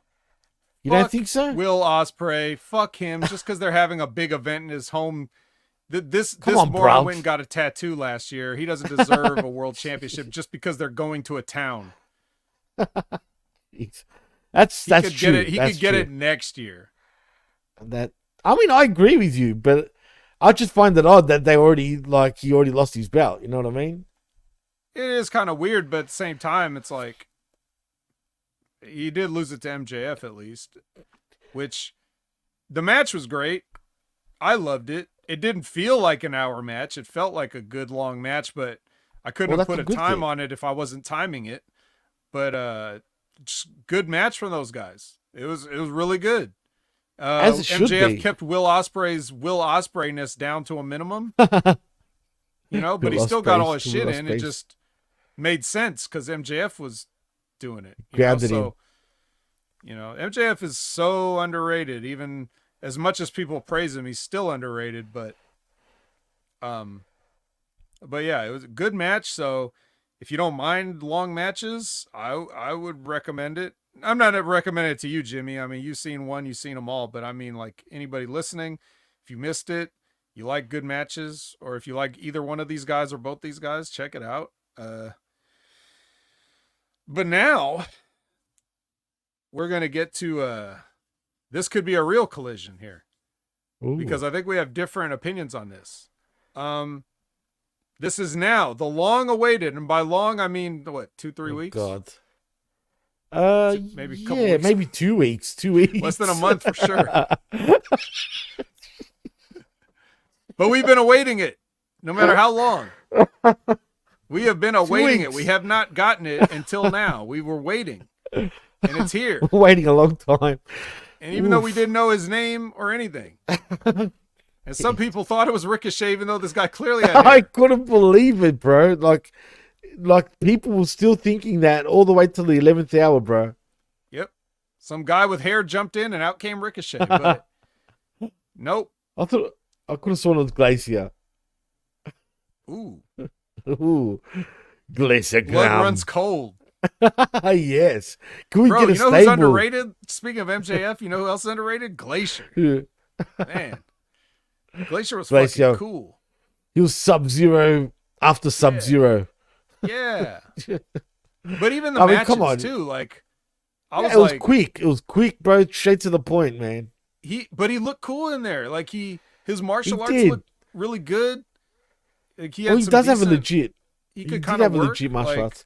Hey, him and friggin' oh my god, Canyon. What was his fucking his mask gimmick name? Mortis. I was thinking of Mortis. I was thinking that. That's why I was second guessing myself. But him and Mortis, remember that? It was Sub-Zero against Reptile. Mm-hmm. I mean, that was the shit on Nitro back in the day, bro. Yeah, bro. But even just Glacier had just regular matches with people, and I remember watching when I was going back and watching old Nitros, on the 24/7 back when WCW or when WWE had the 24/7 channel. Yeah, remember that? That'd be 24/7. And I came across a match with Glacier versus Bobby Eaton, and I was watching the match, and Beautiful I was like, Bobby Eaton? huh? Beautiful Bobby Eaton? Yeah, beautiful Bobby. And I was watching the match with Glacier and Bobby Eaton, and I was like, holy shit, Bobby Eaton is rotten in this match. Glacier's actually good in this match. Why is what is wrong? I thought Bobby Eaton was one of the best workers ever, and he is. But like in this match, he sucked, and Glacier was carrying him. It was weird. I was like, Glacier's good? I didn't know Glacier was good.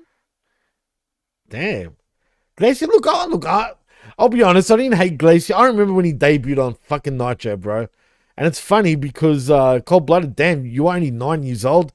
I was a friggin' teen when Glacier debuted, I wasn't even born when Glacier came out. I watched all that stuff after. Oh, sure. I got my Nintendo 64 from a pawn shop. I didn't.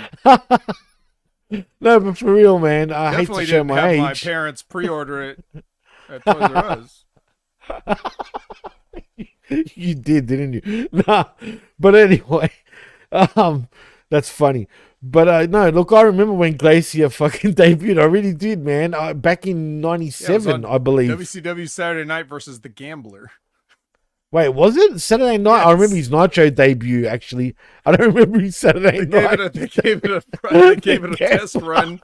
Who the fuck was the Gambler, bro? I never seen the Gambler. I can't remember his name, but he was like a good, a good journeyman type guy. Journeyman. Aren't all gamblers journeymen, if you know what I mean? Well, yeah, but you know what I mean. In the wrestling term sense of like a guy that's been to different territories and good worker, but never going to get pushed. The Gambler, though. Yeah, he was a gambler. Like his gimmick was. You guys could Google him. You could like. I gotta see these. Yeah, he came out in a satin jacket and he had like playing cards. Like, oh my God. He just looks like a regular guy. He looks like a guy that works at, like your oil change, like a Jiffy. Not the Gambler, Kenny Rogers. Yeah, clearly he took that gimmick, except he didn't look like Kenny Rogers. Oh, here we go. There's even a Wikipedia page, Statham, bro. If I remember correctly. Jason Statham. Well, the Gambler, it says here on Wikipedia, Jeffrey Gann is an American retired professional wrestler best known for his time with World Championship Wrestling under the ring name The Gambler. Apparently, he was a jobber to the stars between 1990 and get this, all the way till 99, bro. Yep. Wow. And they were like, they hyped up that Glacier debut so much. I was fucking ready. I was ready for that debut, and I wasn't going to miss it. And it was on WCW Saturday Night versus the Gambler. And I was like, hey, all right. Damn, bro. He did karate and won. It's great. So. Oh, man. I never seen the Gambler. I'll probably remember him if I saw him, but I don't remember him, dude. He never made a Nitro. He wouldn't have been on Nitro that many times. He was more of a WCW Worldwide or Pro kind of guy. Yeah, and they were bad shows back then, bro. Worldwide or Pro was shocking, disgusting That's just when you couldn't get enough wrestling and you just needed more matches. In yeah, no, it was bad, shows. Bro. But anyway, we're not talking about the Gambler. We're not talking about Glacier. As much as we'd love to talk about Glacier, we're talking about Hologram. How do you say it, Jimmy? Say it. Hologram. That's what I say. Very, very funny. I don't like giving that woman any more press, but okay. So just like on the count of three, I'll count to three, and you just say the word how you actually say it. Right? All right, fine. All right, 1, 2, 3. Hologram. You do not talk like that, Jimmy. I do apologize. All right, hologram. There we go. Happy? You say hologram? Yeah, hologram. Okay. Well, I just wonder because you could say hologram, you could say hologram, you could say hologram. Like there's different ways people pronounce things differently. So I just wonder. Hologram. I think I naturally say hologram. No, hologram. Yeah, that's how I say it. The way you say it. Yeah. Okay. So there you go. From across the world, we say things the same, but other people will say it differently.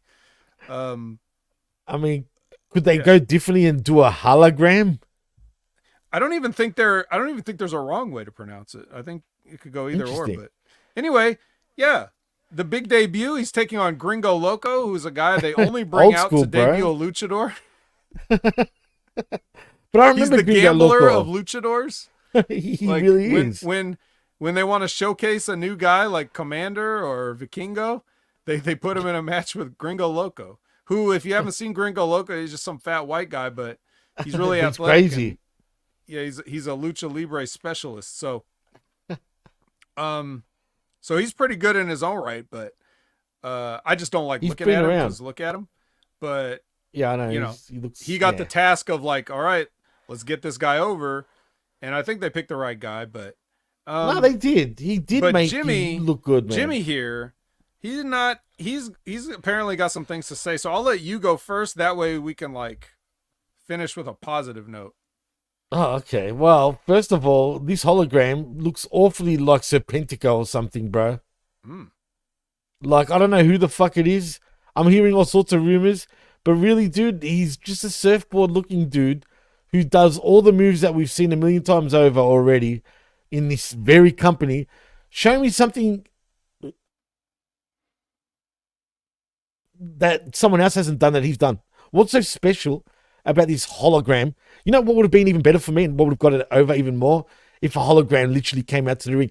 Do you remember like the laser show that Glacier, I'm sorry for bringing up Glacier again, but do you remember the laser show that Glacier would have when he came out, those blue lasers? You want a Gringo to wrestle that, the laser show? Yeah, like the lasers come out, but then this hologram. Like, you know what I mean? He comes out. Apparently he's a luchador, apparently, because he wears a mask, so we're just gonna assume that. And he's from Mexico, right? Correct? Holograms do have a home city, apparently. Yeah, I'm just saying. I forget what Teotihuacan, is that where he's from? They said some crazy Aztec sounding city. From the top of the pyramid? Yeah. Could he be from... Well, no, it's supposed to be Aramis. From... Oh, yeah, that's what I heard. Aramis, yeah. That's right, from AAA. Right, which I've seen a time or two, but I'm not going to lie and tell you, like, I could pick him out, like, oh, this is definitely Aramis. Like, I haven't seen him in so long. I can't tell you who the fuck Aramis is. I've just heard that that's who it is. I've seen him. So yeah, but yeah, and Labra saying, is this hologram guy the brainchild of TK? Yeah, Yes, like, this is supposedly a creation of Tony's that he's been looking to put on the right guy. So could it be Serpentico even though, instead of Aramis? It's not Serpentico. Serpentico still works there. He's on Ring of Honor. Does and he? He's even skinnier than this guy. And this guy's pretty skinny. You know, people thought it was the Red Ranger at one stage, even from Power Rangers. That's not crap. That's what people are saying as a joke. So far you're saying he's generic and he does Yes. moves that everyone else has done. Pretty much. And even then, when he does his moves, did you notice, like, you know, just give credit to where credit's due with Gringo Loco. He literally, you know, made him look as good as possibly be. But a lot of the moves were very choreographed again, dude. Too slow for a hologram. Holograms should look a lot snappier, a lot quicker, and not like where he jumps up, especially that part where he jumped on top of Gringo Loco on the front, from the front though. I can't remember what the move was called. But basically he jumps on his shoulders from the front. Popped. The crowd popped. Did they pop? Really? Yep. Mm-hmm. That was one of the loudest reactions that he got, was that It move. felt like it took him 3 minutes to pull that off, man. There was a point where he was standing up on his shoulders, I think a little too long, in my opinion. I was talking about the very first spot of the match. Are you talking about something from later? It could have been a bit later, what I'm talking about, right? There was a point where he jumped on his shoulders. But no, when he opened the match, he just like, they did a spot where he just like jumps up on Gringo Loco's shoulders and stands there, and the crowd's like, oh, it was pretty cool looking. From the front though, or from the back? Yep, from the front. Then he must have done it twice. All right. That I remember. You guys that saw it, you know, you say what you think while we're talking about it. You know, thumbs up or down for the debut of Hologram. But what else, Jimmy? Like, he did remind me of Suicide also, just quietly, man. Oh, it's like a brand new made-up character. But at least Suicide has something to it, though, dude. Like, Suicide wasn't such a bad creation. I mean, compared to Hologram. Where are we going with? Are we going to get a cruiserweight division now in AEW? AEW is a more bouts. Well, it is actually, but a legit cruiserweight division though. All jokes aside, they're pretty much all cruiserweights over there. But for real though, could we possibly get a cruiserweight division? No. So anyway, Cold Blooded loves it. That was Cold Blooded loves it. So anything else before I go, or? No, you go for it, man. I just felt like it was a little too much hype for the 2 weeks of hype. You know what I mean? Like, did a lot of work in those 2 weeks, huh? I can't get into these luchador weird names, bro. Like holograms. If you're gonna call yourself a hologram, I mean, come on, man. I want to see. They should do actual edits, man. Fuck it, right? We all know pro wrestling is what it is, right? This is wrestling, though. Like, you literally had a guy called the Crusher. Like, I know that guy was super over. You know, like what? This, you know, naming a guy hologram, that's not enough to warrant like hate, but it's okay. You don't have to feel any certain way. He glows, I guess. You know about it. Yeah, he glows. He does glow. I like glowing things, just quietly.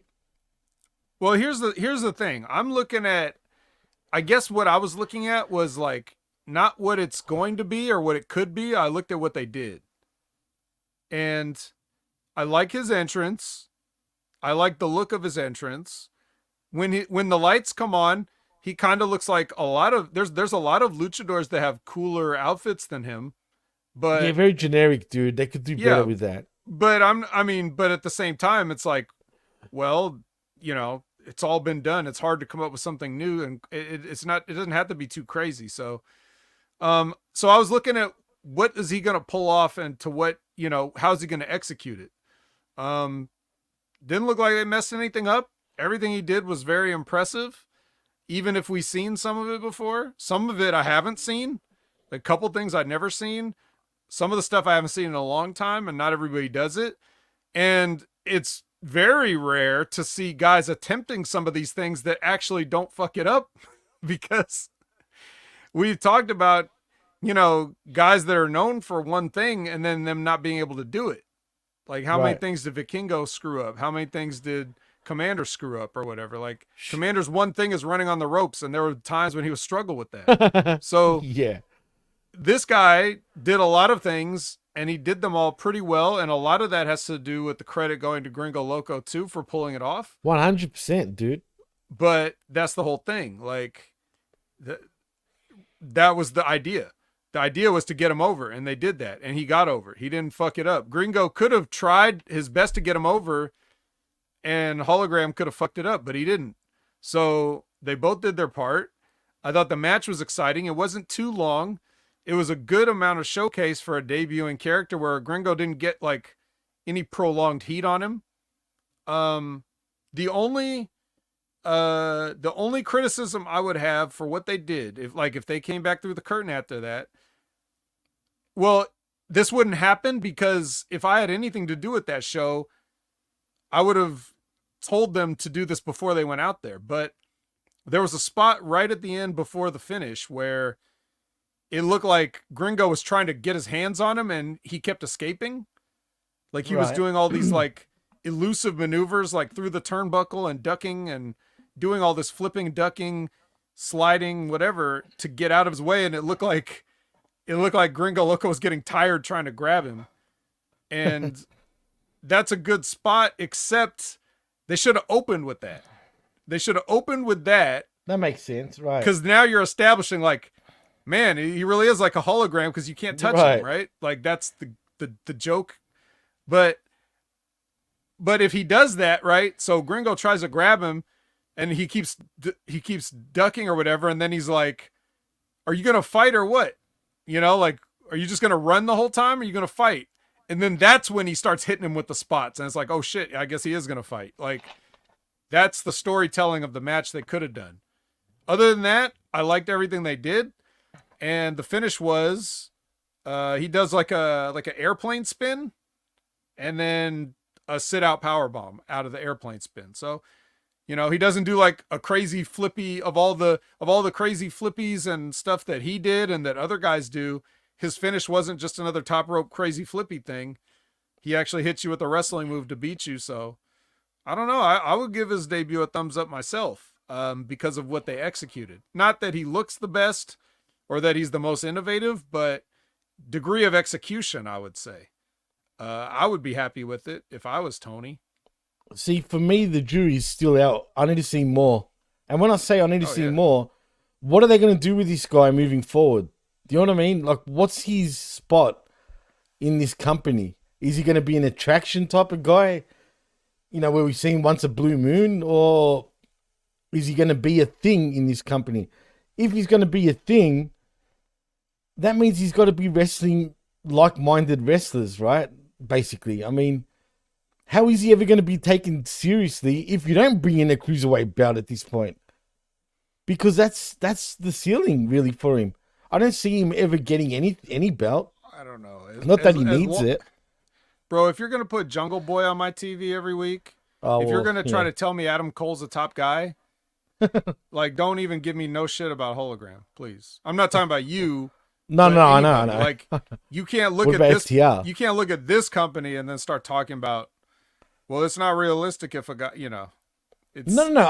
I want them to go full on, bro. And when I say full on, I mean, was the ring darkened for his match? For some reason, I get the impression it was. Maybe. But see, I'm not 100% certain. If it was darkened, and I could be very wrong, for some reason I do get that impression in my head. But if it was, right, then you might as well do some trickery, man.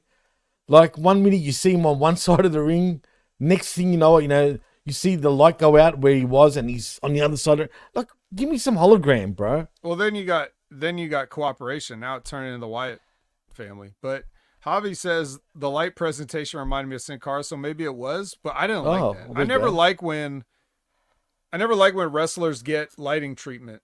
It's dumb. Like Kane, The Fiend, Sin Cara, like, I don't like that. And eventually they just give up on it anyway, so just don't even start it. Right. Is my thing. I mean, with The Fiend, all that red shit, that was just silly. Let's be honest. All right. Yeah. We got a differing opinion here on hologram debut, but that's good. We'll see where he goes. Where we're going is Dustin Rhodes and the Von Erichs backstage. It's Kevin and the kids, and they're basically just saying, "Hey kids, listen to us, and you're gonna make it." Yeah, listen to Uncle Dustin now. Basically, Daddy can't be there holding your hands. Yeah. I'm getting tired of going places with you. So, and without shoes either. Right. Yeah. They want me to wear shoes lots of places, and I'm not down with it. I want to go back to Hawaii. Yeah. So, next we get our Mark Briscoe promo. Again, genius. If anytime we get a Mark Briscoe promo segment, I'm just gonna say genius. My review is genius. Man's a genius. No, you can't hate on Mark Briscoe, bro. No, go watch it. Every time Mark Briscoe has a promo, go watch it. Then we get okay. Now here's where the show starts taking a little bit of a slide for me, because we got the Thunder Rosa versus Deonna Purrazzo lumberjack match. Kill me now. Well, I'll kill you shortly. Well, before I kill you, Jimmy.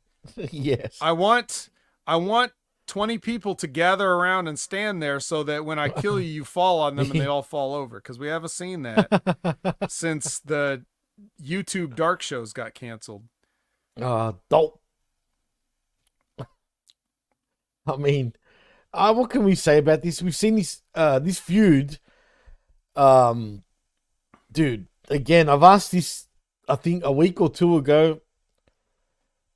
What's the hate between these two? What's the real issue between these two, man? Honestly. I don't know, but it's there. Damn it. They just don't like each other. Damn it. And they continuously freaking wrestle with no real, like, story behind it. You know what I'm saying, dude? It feels... And they're going to tell you, look, this is storytelling. Every AEW Mark Tab will definitely point, this is storytelling. Can't you see? If you don't understand it, you just don't get it. Feud. Like, it's a red hot feud, man. Can't you see? We've had 3 matches now in the last 3 weeks. That's a feud in AEW. But where's the context, man? I want the context of this feud. Like, what's going on, bro? Like, why did we North leave? Versus South? It's Jersey versus Joyce Graveyards of Tijuana. Even though she's from San Antonio, technically. Yeah. I'm just saying. I'm just pointing it out. But, yeah, cool. If that's the case, okay. But I'm assuming this is not over yet either, right? I mean. Well, I don't know. The biggest, the finish of the match. So I guess this is what you're referring to, because it seems like a new wrinkle has been added to this. But Taya Valkyrie very slowly and seductively and theatrically hands Deanna a turnbuckle, like the wrench size part of the turnbuckle, not the pad, the actual turnbuckle. She's like, here. Yeah. And Deanna takes it. Hits. Dark Perazzo. Dark turnbuckle. But she was already dark. She's just a bitch. Yeah, that's true. So she hits the Rosa in the face with a turnbuckle, tosses it out of the ring. 1, 2, 3. Now an alliance has been formed between Taya and Deanna for some reason. TNA, Team TNA, bro. That's right, baby. It's the forbidden door happening. They're back. That's right. They're not just in WWE. Yeah, WWE ain't gonna have all the fun. We're getting some TNA action here. It's TNAW, whatever the fuck. Yeah. Yeah, like NXT. My biggest note TNA. that I noticed out of all this, like, whatever you said about the angle and is this going to continue and what's their heat and all this stuff, like, I don't know. I wasn't really thinking about that. I was just looking at the Lumberjacks and I was like, Abaddon's just out there acting like a normal person. Yeah. With green face paint, no less. Yeah, she's just out there with her Beetlejuice look and just acting like a normal girl wrestler. Who was the big woman, dude, that the camera got a lot of, man? That was wearing it looked like she was wearing some sort of sweater around her waist, dude. The flannel shirt around it. Do you know what I'm talking about? She's kind of chunky. No. She looked like, do you want to be honest? She looked like a butch, bro. She looked like, I don't know. Okay, well, for some reason she kept popping up on my screen. If anyone knows what I'm talking about, please tell me who the hell that is, because I've never seen her in my life. I'd have to see, but like I didn't recognize some of the women. I didn't recognize, but that's I really don't want to say that much more about this match because a lot of it wasn't good. So I don't want to. Bad, dude. I like both these women, so I don't want to put them down too much. But this sucked. So the Patriarchy are on their way to the ring, and then we get our main event, another 6-man. But at least this has got some titles on the line. And we knew this was happening from the week before, so. Yeah, we knew. We already knew. Patriarchy versus the Bang Bang Gang. Guns up. And, Or was it guns down? Guns down. Yeah. And what's even sadder, dude? Are the Patriarchy. Are they new champions? The mom sprayed Juice Robinson in the face with some Juice got aerosol juiced. Something. Juice got juiced. And basically, this is the most laziest. But not the dinosaur, the wrestling move. Yes. That's right. Kill switched. By Christian, that is. Mm-hmm. But in saying that, this is the laziest build to a match. Remember, they stripped the Bang Bang Gang, so then these guys can go over in the Patriarchy. So, in TK logic, I assume, well, this protects you guys. You know what I mean? This protects you, so we're going to strip you guys. Yeah, I know. It's so dumb. To me, they lost the belts right here, right now, bro. And I'm not happy about it, to be honest. I know the trios belts don't mean shit, right? And they don't, right? But what's it going to do now? They're going to go parading around now, the Patriarchy. We're the best trios in fucking all of wrestling. We're going to take on all comers, I guess. I mean, does this boil down to where we get eventually Edge coming back with another 2 fucking has-beens? And that leads to another trios feuds. I mean, come on, bro. I mean, I'm sorry. I'm fans of these guys, but like, when I say fans, I'm talking about Edge and Christian. But man, do they need the trios belts, the patriarchy? I get it. He's doing it for them, not for himself, right? I get it. But whatever, man. Like, where are we going now with these guys? Where are we going? Where are we going? Jimmy always wants to know where we're going. And when we get there, well, Jimmy I'd like to know. He wants to know where we're going next. Well, I want to know because it's a never-ending story. We're going to next week is where we're going, first of all. We'll be right back here for another wreckage. Well, that's true. So another wreckage. But no, really though. But what's the end game with this shit? Like, what's? I don't know. It doesn't matter what the end game is. True, I don't have to predict it. Why do I care? I'm not betting on it. And true. All I'm doing is watching it and reviewing what they give me. This is what I noticed. If you want to know what I think, I don't care about the future of the booking. The whole reason of watching weekly shows is to just see what happens. But right, no, you're right. But this is what I notice. The whole patriarchy, that gimmick, they have no idea what their individual roles are. Like, it became very apparent watching this match that these are just guys that are on a team for no real reason. Now, Christian has tried to like make something out of it, but in the match when you're watching it, like, either Christian's not teaching them or they're not listening to what I'd say the latter bit. I don't even know about that. I don't even know if Christian knows what to teach in the first place. But like, for example, interesting. Okay, if I asked you, hey, what's Nick Wayne? Like, if I ask you, like, in the stereotypes of wrestling, how would you describe that character of like what he is and what he's supposed to do? Well, he's a kid that's got a dead father that used to be a pro wrestler that needs some sort of male authority figure in his life, like needs that male role model, right? I mean, that's his gimmick. Right. Well, how else can you put it?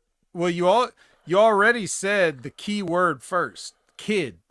Right. He's a literal kid. Literally. He's right. barely, I don't even he's old enough to vote. So he's not 21 yet. As the kid, and he's so skinny. Like, he makes Hologram look like, Luchasaurus. So if you have a skinny kid on your team, then your role in the match is you either you let, well, this all ties in, but like we get to whatever Luchasaurus kill switch is supposed to do. Mm-hmm. But he's supposed to be the dominant big man, but then the kid is supposed to come in and pick up the scraps. True. Like, if you're in a 6-man tag, you come in, you get some like weak ass looking offense in, and the heat is that it doesn't look like you could hurt anybody, and everybody in the crowd he's like thinks the chick. He should be the chicken shit. It should be the chicken shit heel. Right. In this fucking. He doesn't do that. Case. He's in there. He's like picking up Juice Robinson and like Irish whipping him to the ropes. Like, please. Juice Robinson could just hook that rope and stand there. Like, he's not moving. And he's like, bumping the Gunn brothers or whatever, like moving them around, picking them up, shoving them to the corner, tagging out. It's just like, bro, you're not muscling anybody around. You're like 6'2" and you weigh like 170 pounds. Like, you're not pushing anybody around. So your heat should be coming in, getting a quick flurry of weak looking shit, and right when they're about to bow up on you, tag out. Right. Exactly. That's your role. Your role is not to do cool moves or act like you're just a normal wrestler. Then Luchasaurus comes in. He's supposed to be like, he's the silent, badass or whatever. He should be and the then hot he gets tag, a guy bro. on the rope, and like what we were talking about chops earlier. Right. He gets like Juice Robinson or whatever on the ropes, and he's like, like, get the fuck out of here with that. I would have booed him the fuck out of the building for hitting him that weakly. Like this giant guy going, Like, what kind of a chop is that? Just don't do it. That's what I mean when I say, like, if I was in the ring with Luchasaurus and he'd be like, I'm going to put you on the rope and chop him, I'm like, no, better not, because you suck, you know? They're headless chickens, bro. They're running around like headless fucking chickens, bro. For real. But then as the muscle of the team, but then during, one of the, I don't remember which gun it was, he come in and make a comeback, and like, he gives Luchasaurus a drop kick, and he just takes a flat back bump. No sucks, stagger, dude. no like pinwheeling, no just flat back bump like we're the same size. Like he's fucking clueless. For somebody that's got really like is. a degree, No, it really is. Yep. and he's been wrestling as long as he has, like how could somebody be this bad? This is why you got released out of fucking WWE developmental, and then they got people like Kalani Jordan on there. Dude, they said to him that he sucks that bad, pretty much, as a pro wrestler. And he still hasn't improved. He's fucking rotten. But that's the thing. Really like, if you're rotten and you're a giant, and he's not even like a giant, he's like the mid-sized giant. What is he, 6'4"? He's big. He's jacked. No, right? Of course. He's big, he's jacked. But he's not like, there's a lot bigger, put it that way. Yeah, but not in AEW. So No, and certainly not in this fucking match. So that's what I'm saying. Like, he's in there, and if you're a big guy, you don't have to do much. So the less you do, like, one, you shouldn't do much because it's the shits. Two, you shouldn't do much because the way you look and the way they look, not that the Gun Club and Juice Robinson are small by any means, but still compared to you should be devastating. So right. Everything that you do that they're able to kick out of or survive, it buries you. So the more you do, the less it means. So you need to come in there and hit a big devastating move, and everything that you do should be a match ender. And then one of them has to come in and break up the pin to save their partner because they were done. That's the psychology. You have a shitty kid who is ineffective. You have a giant dinosaur who should kill everybody. He's ineffective. And then you get the leader who doesn't actually want to do anything himself. He wants the other two to do it for him. It's like Chris Jericho was on Dynamite. I think it was Dynamite, or was it Rampage? No, it was Rampage. Rampage, right. He was on Rampage against the Outrunners, and he let Big Bill beat up the Outrunners, and he was literally on the apron texting on his phone. That's what Christians should be doing in that sense. Like, I'm that disinterested. I'm just going to be texting on my phone. Not that he has to copy exactly what Chris Jericho does, but whatever the equivalent is. I get you, right.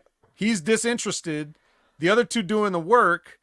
Then he has to come and like clean up the mess when they fail because the babyfaces are getting over. Like one of them catches Nick Wayne and starts kicking the shit out of him and making a comeback on him. And then he's got to break shit up. And then when the heels finally get over or whatever, like he does that one thing at the end and then steals the victory.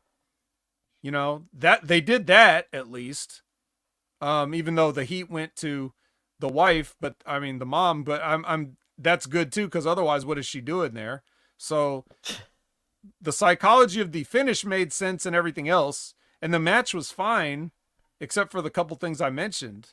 But the whole thing is, as I watch this, what is glaring to me as a like sticking out like a sore thumb is that these guys should be way better at their heel roles than they are, and they're not. I feel like they've gone backwards. I'm disappointed. They've gone backwards since they've started, to be honest, Vet, man. I felt at the start, when they first started doing this shit, that they were onto something, and now they just... It's like they've phoned it in, man. I know you're not the biggest fan of Christian, and if correct me if I'm wrong, but was it you that said he's overrated in many ways? Yes. Okay. And he's lost me from being overrated. Like, he started out at overrated. Well, he didn't, he was overrated with me, and then he's petered out from there since he's been in AEW. Well, I think he's better than that, and he's a lot more switched on than that. I just think even he knows deep down this is going nowhere. Come on, man. He was red hot at one stage. I know it was cheap heat when you think about it, doing what he was doing, right? But still, man, he was red hot. the story had some sort of juice to it. Now we've stagnated. You know what I mean? He's not even doing the dead father thing anymore, like to other wrestlers and whatnot. I think he gets a chance, but he doesn't get that many chances. Yeah, but that's the thing. Him on the mic wasn't what I was talking about as far as being overrated. I was just saying. No. He's been a guy for years, and people say, I love watching Christian work, and then I watch him work, and I'm like... You're thinking even his brains is a bit overrated, like the way he looks at professional wrestling, right? Well, I don't know. It's like, I always wonder, it's like, well, maybe I just don't know him. I got to give him some credit. But then I watch a match like this, and I'm like, I feel like he could be doing more. I don't know. Look, I'm not one of those guys that thinks he's fucking... You know, there was one stage where everyone was talking about him like as one of the best in the business, period, yeah? I've never felt that way about Christian.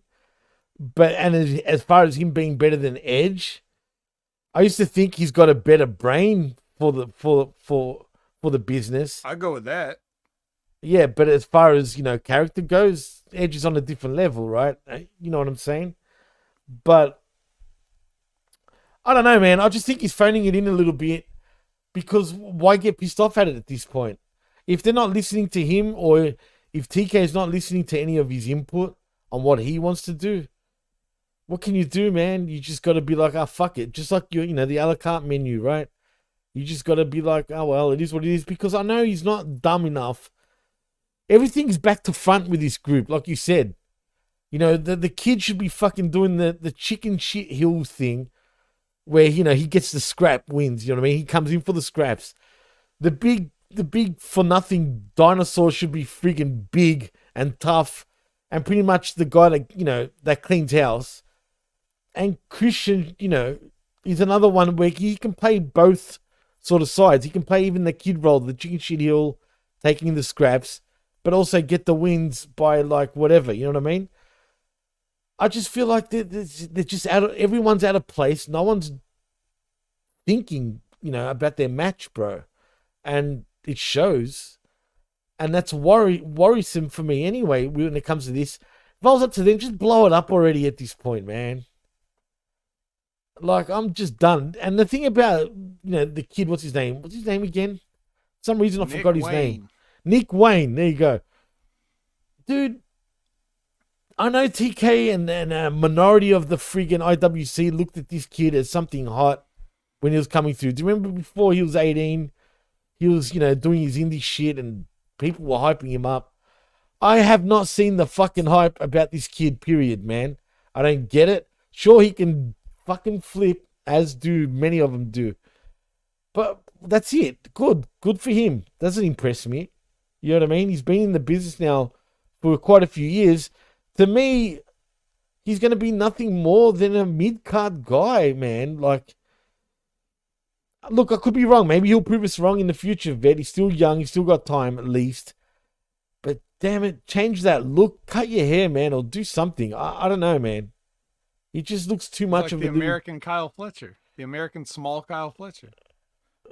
Even worse than that, though. Well, and here's another thing. He's just weird. Like, yeah, that too, right? He is. He move the way he moves in the ring. Maybe that's what everybody's talking about. Like when they call him a prodigy, maybe it's because like his movement or whatever is he picks that up, like, you know, moving around the ring and everything. But like when I'm watching him, it's very strange the way he will like specifically not look at his opponents. It's a weird thing I've never seen before. But like, for example, there's a spot where he goes to knock one of the guns off the apron, right? He goes to knock one of the brothers off the apron. The other one is right there, and he like reaches like to try to grab Nick, and Nick like moves out of the way, but he never even sees the grab attempt. He just knows it's coming, but he won't look at it. Like he won't even be like, ah ha ha, like you would sell that the guy exists on the apron, and he just won't look at, like he didn't look at him. It was weird. It's fucking weird how he doesn't look at people. Or like when he's getting punched in the face, like he doesn't look at Juice Robinson. When Juice Robinson's throwing those jabs, he's just looking straight ahead while the jabs are coming from here. He won't look at Juice Robinson. It's like, are you shy? Are you trying to avoid making eye contact in a Shy. fight? Like, what the fuck is wrong with you? Imagine that. Imagine I've he never was. seen anybody act like that. Maybe he's a little, you know. Maybe that's why he's getting a push. But nonetheless, look, we're done with the match. We're done with the show. New champions. Great job, everybody. I picked this stuff apart, but if you're just looking at this like, hey, I'm just sitting here watching a 6-man tag match, it's more than good enough for you. So, you know, my analyses aside, and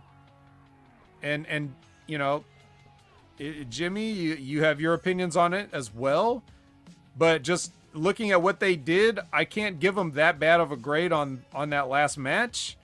I didn't really enjoy the girls' lumberjack match either, but hey, you know, like, can't win them all. Nobody's perfect.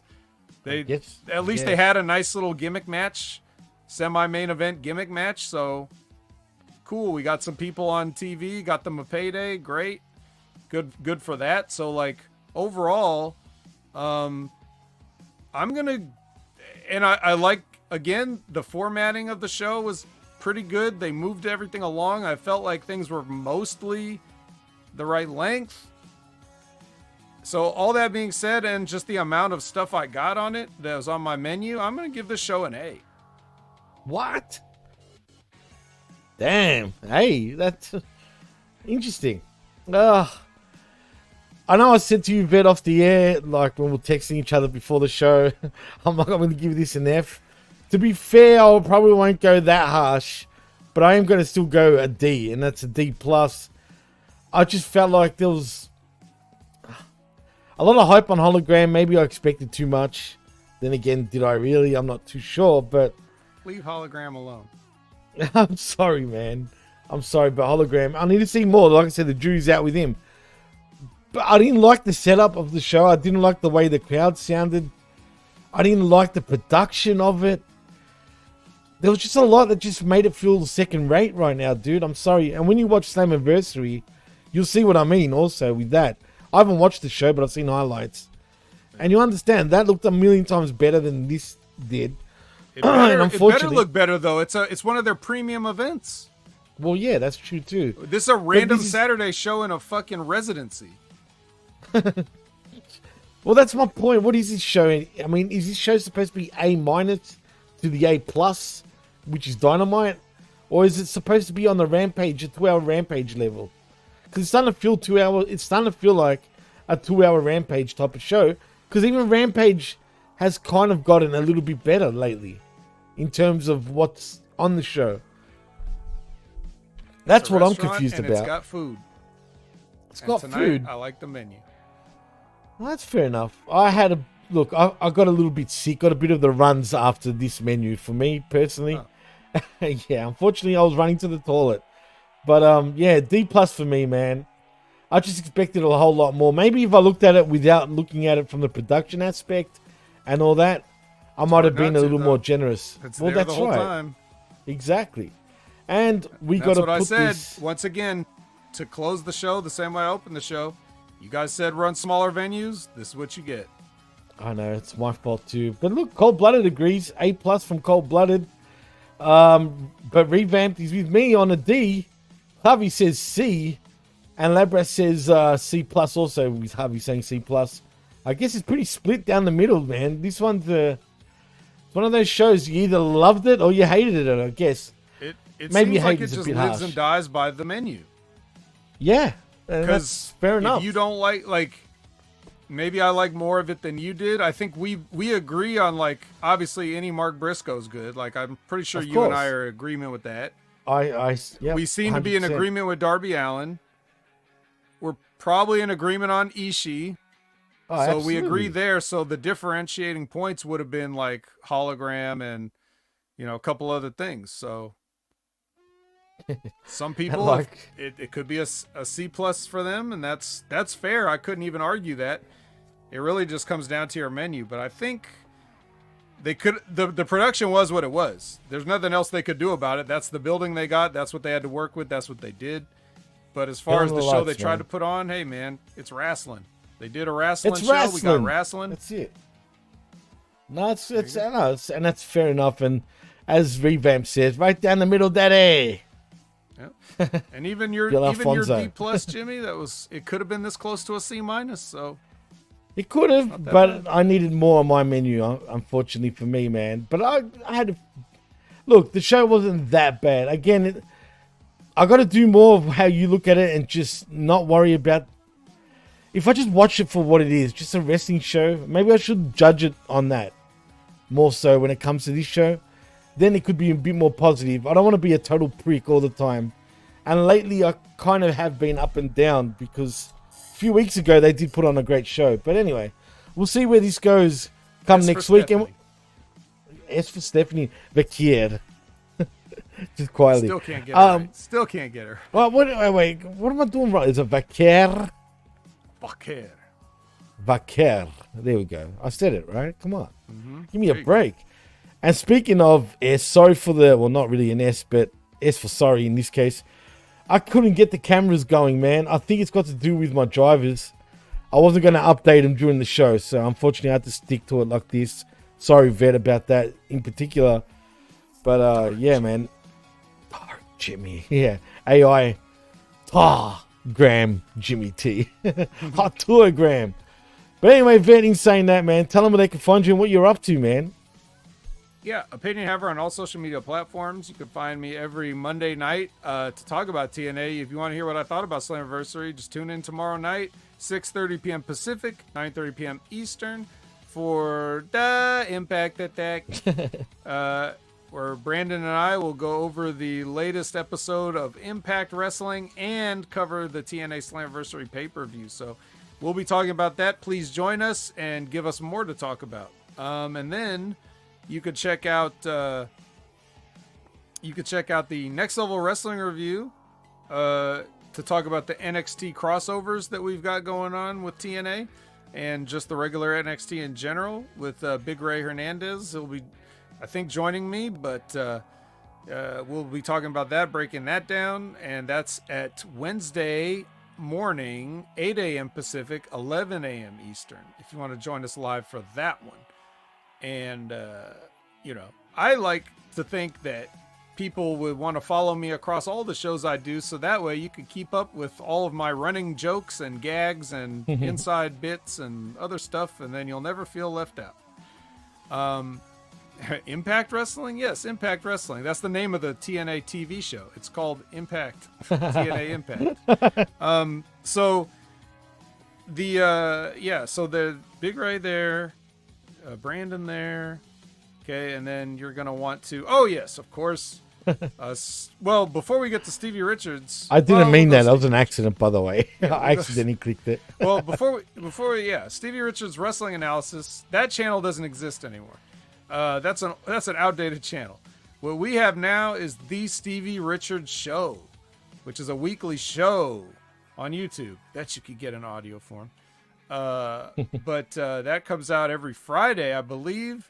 And you can hear on the latest episode, you can hear Stevie address the comments from WWE champion Cody Rhodes and a bunch of other topics like what would he do as far as AEW and their restructuring. They kind of did like a mock draft, like they roster splitted and rebranded, and they've got ideas for Dynamite, Collision, and Rampage.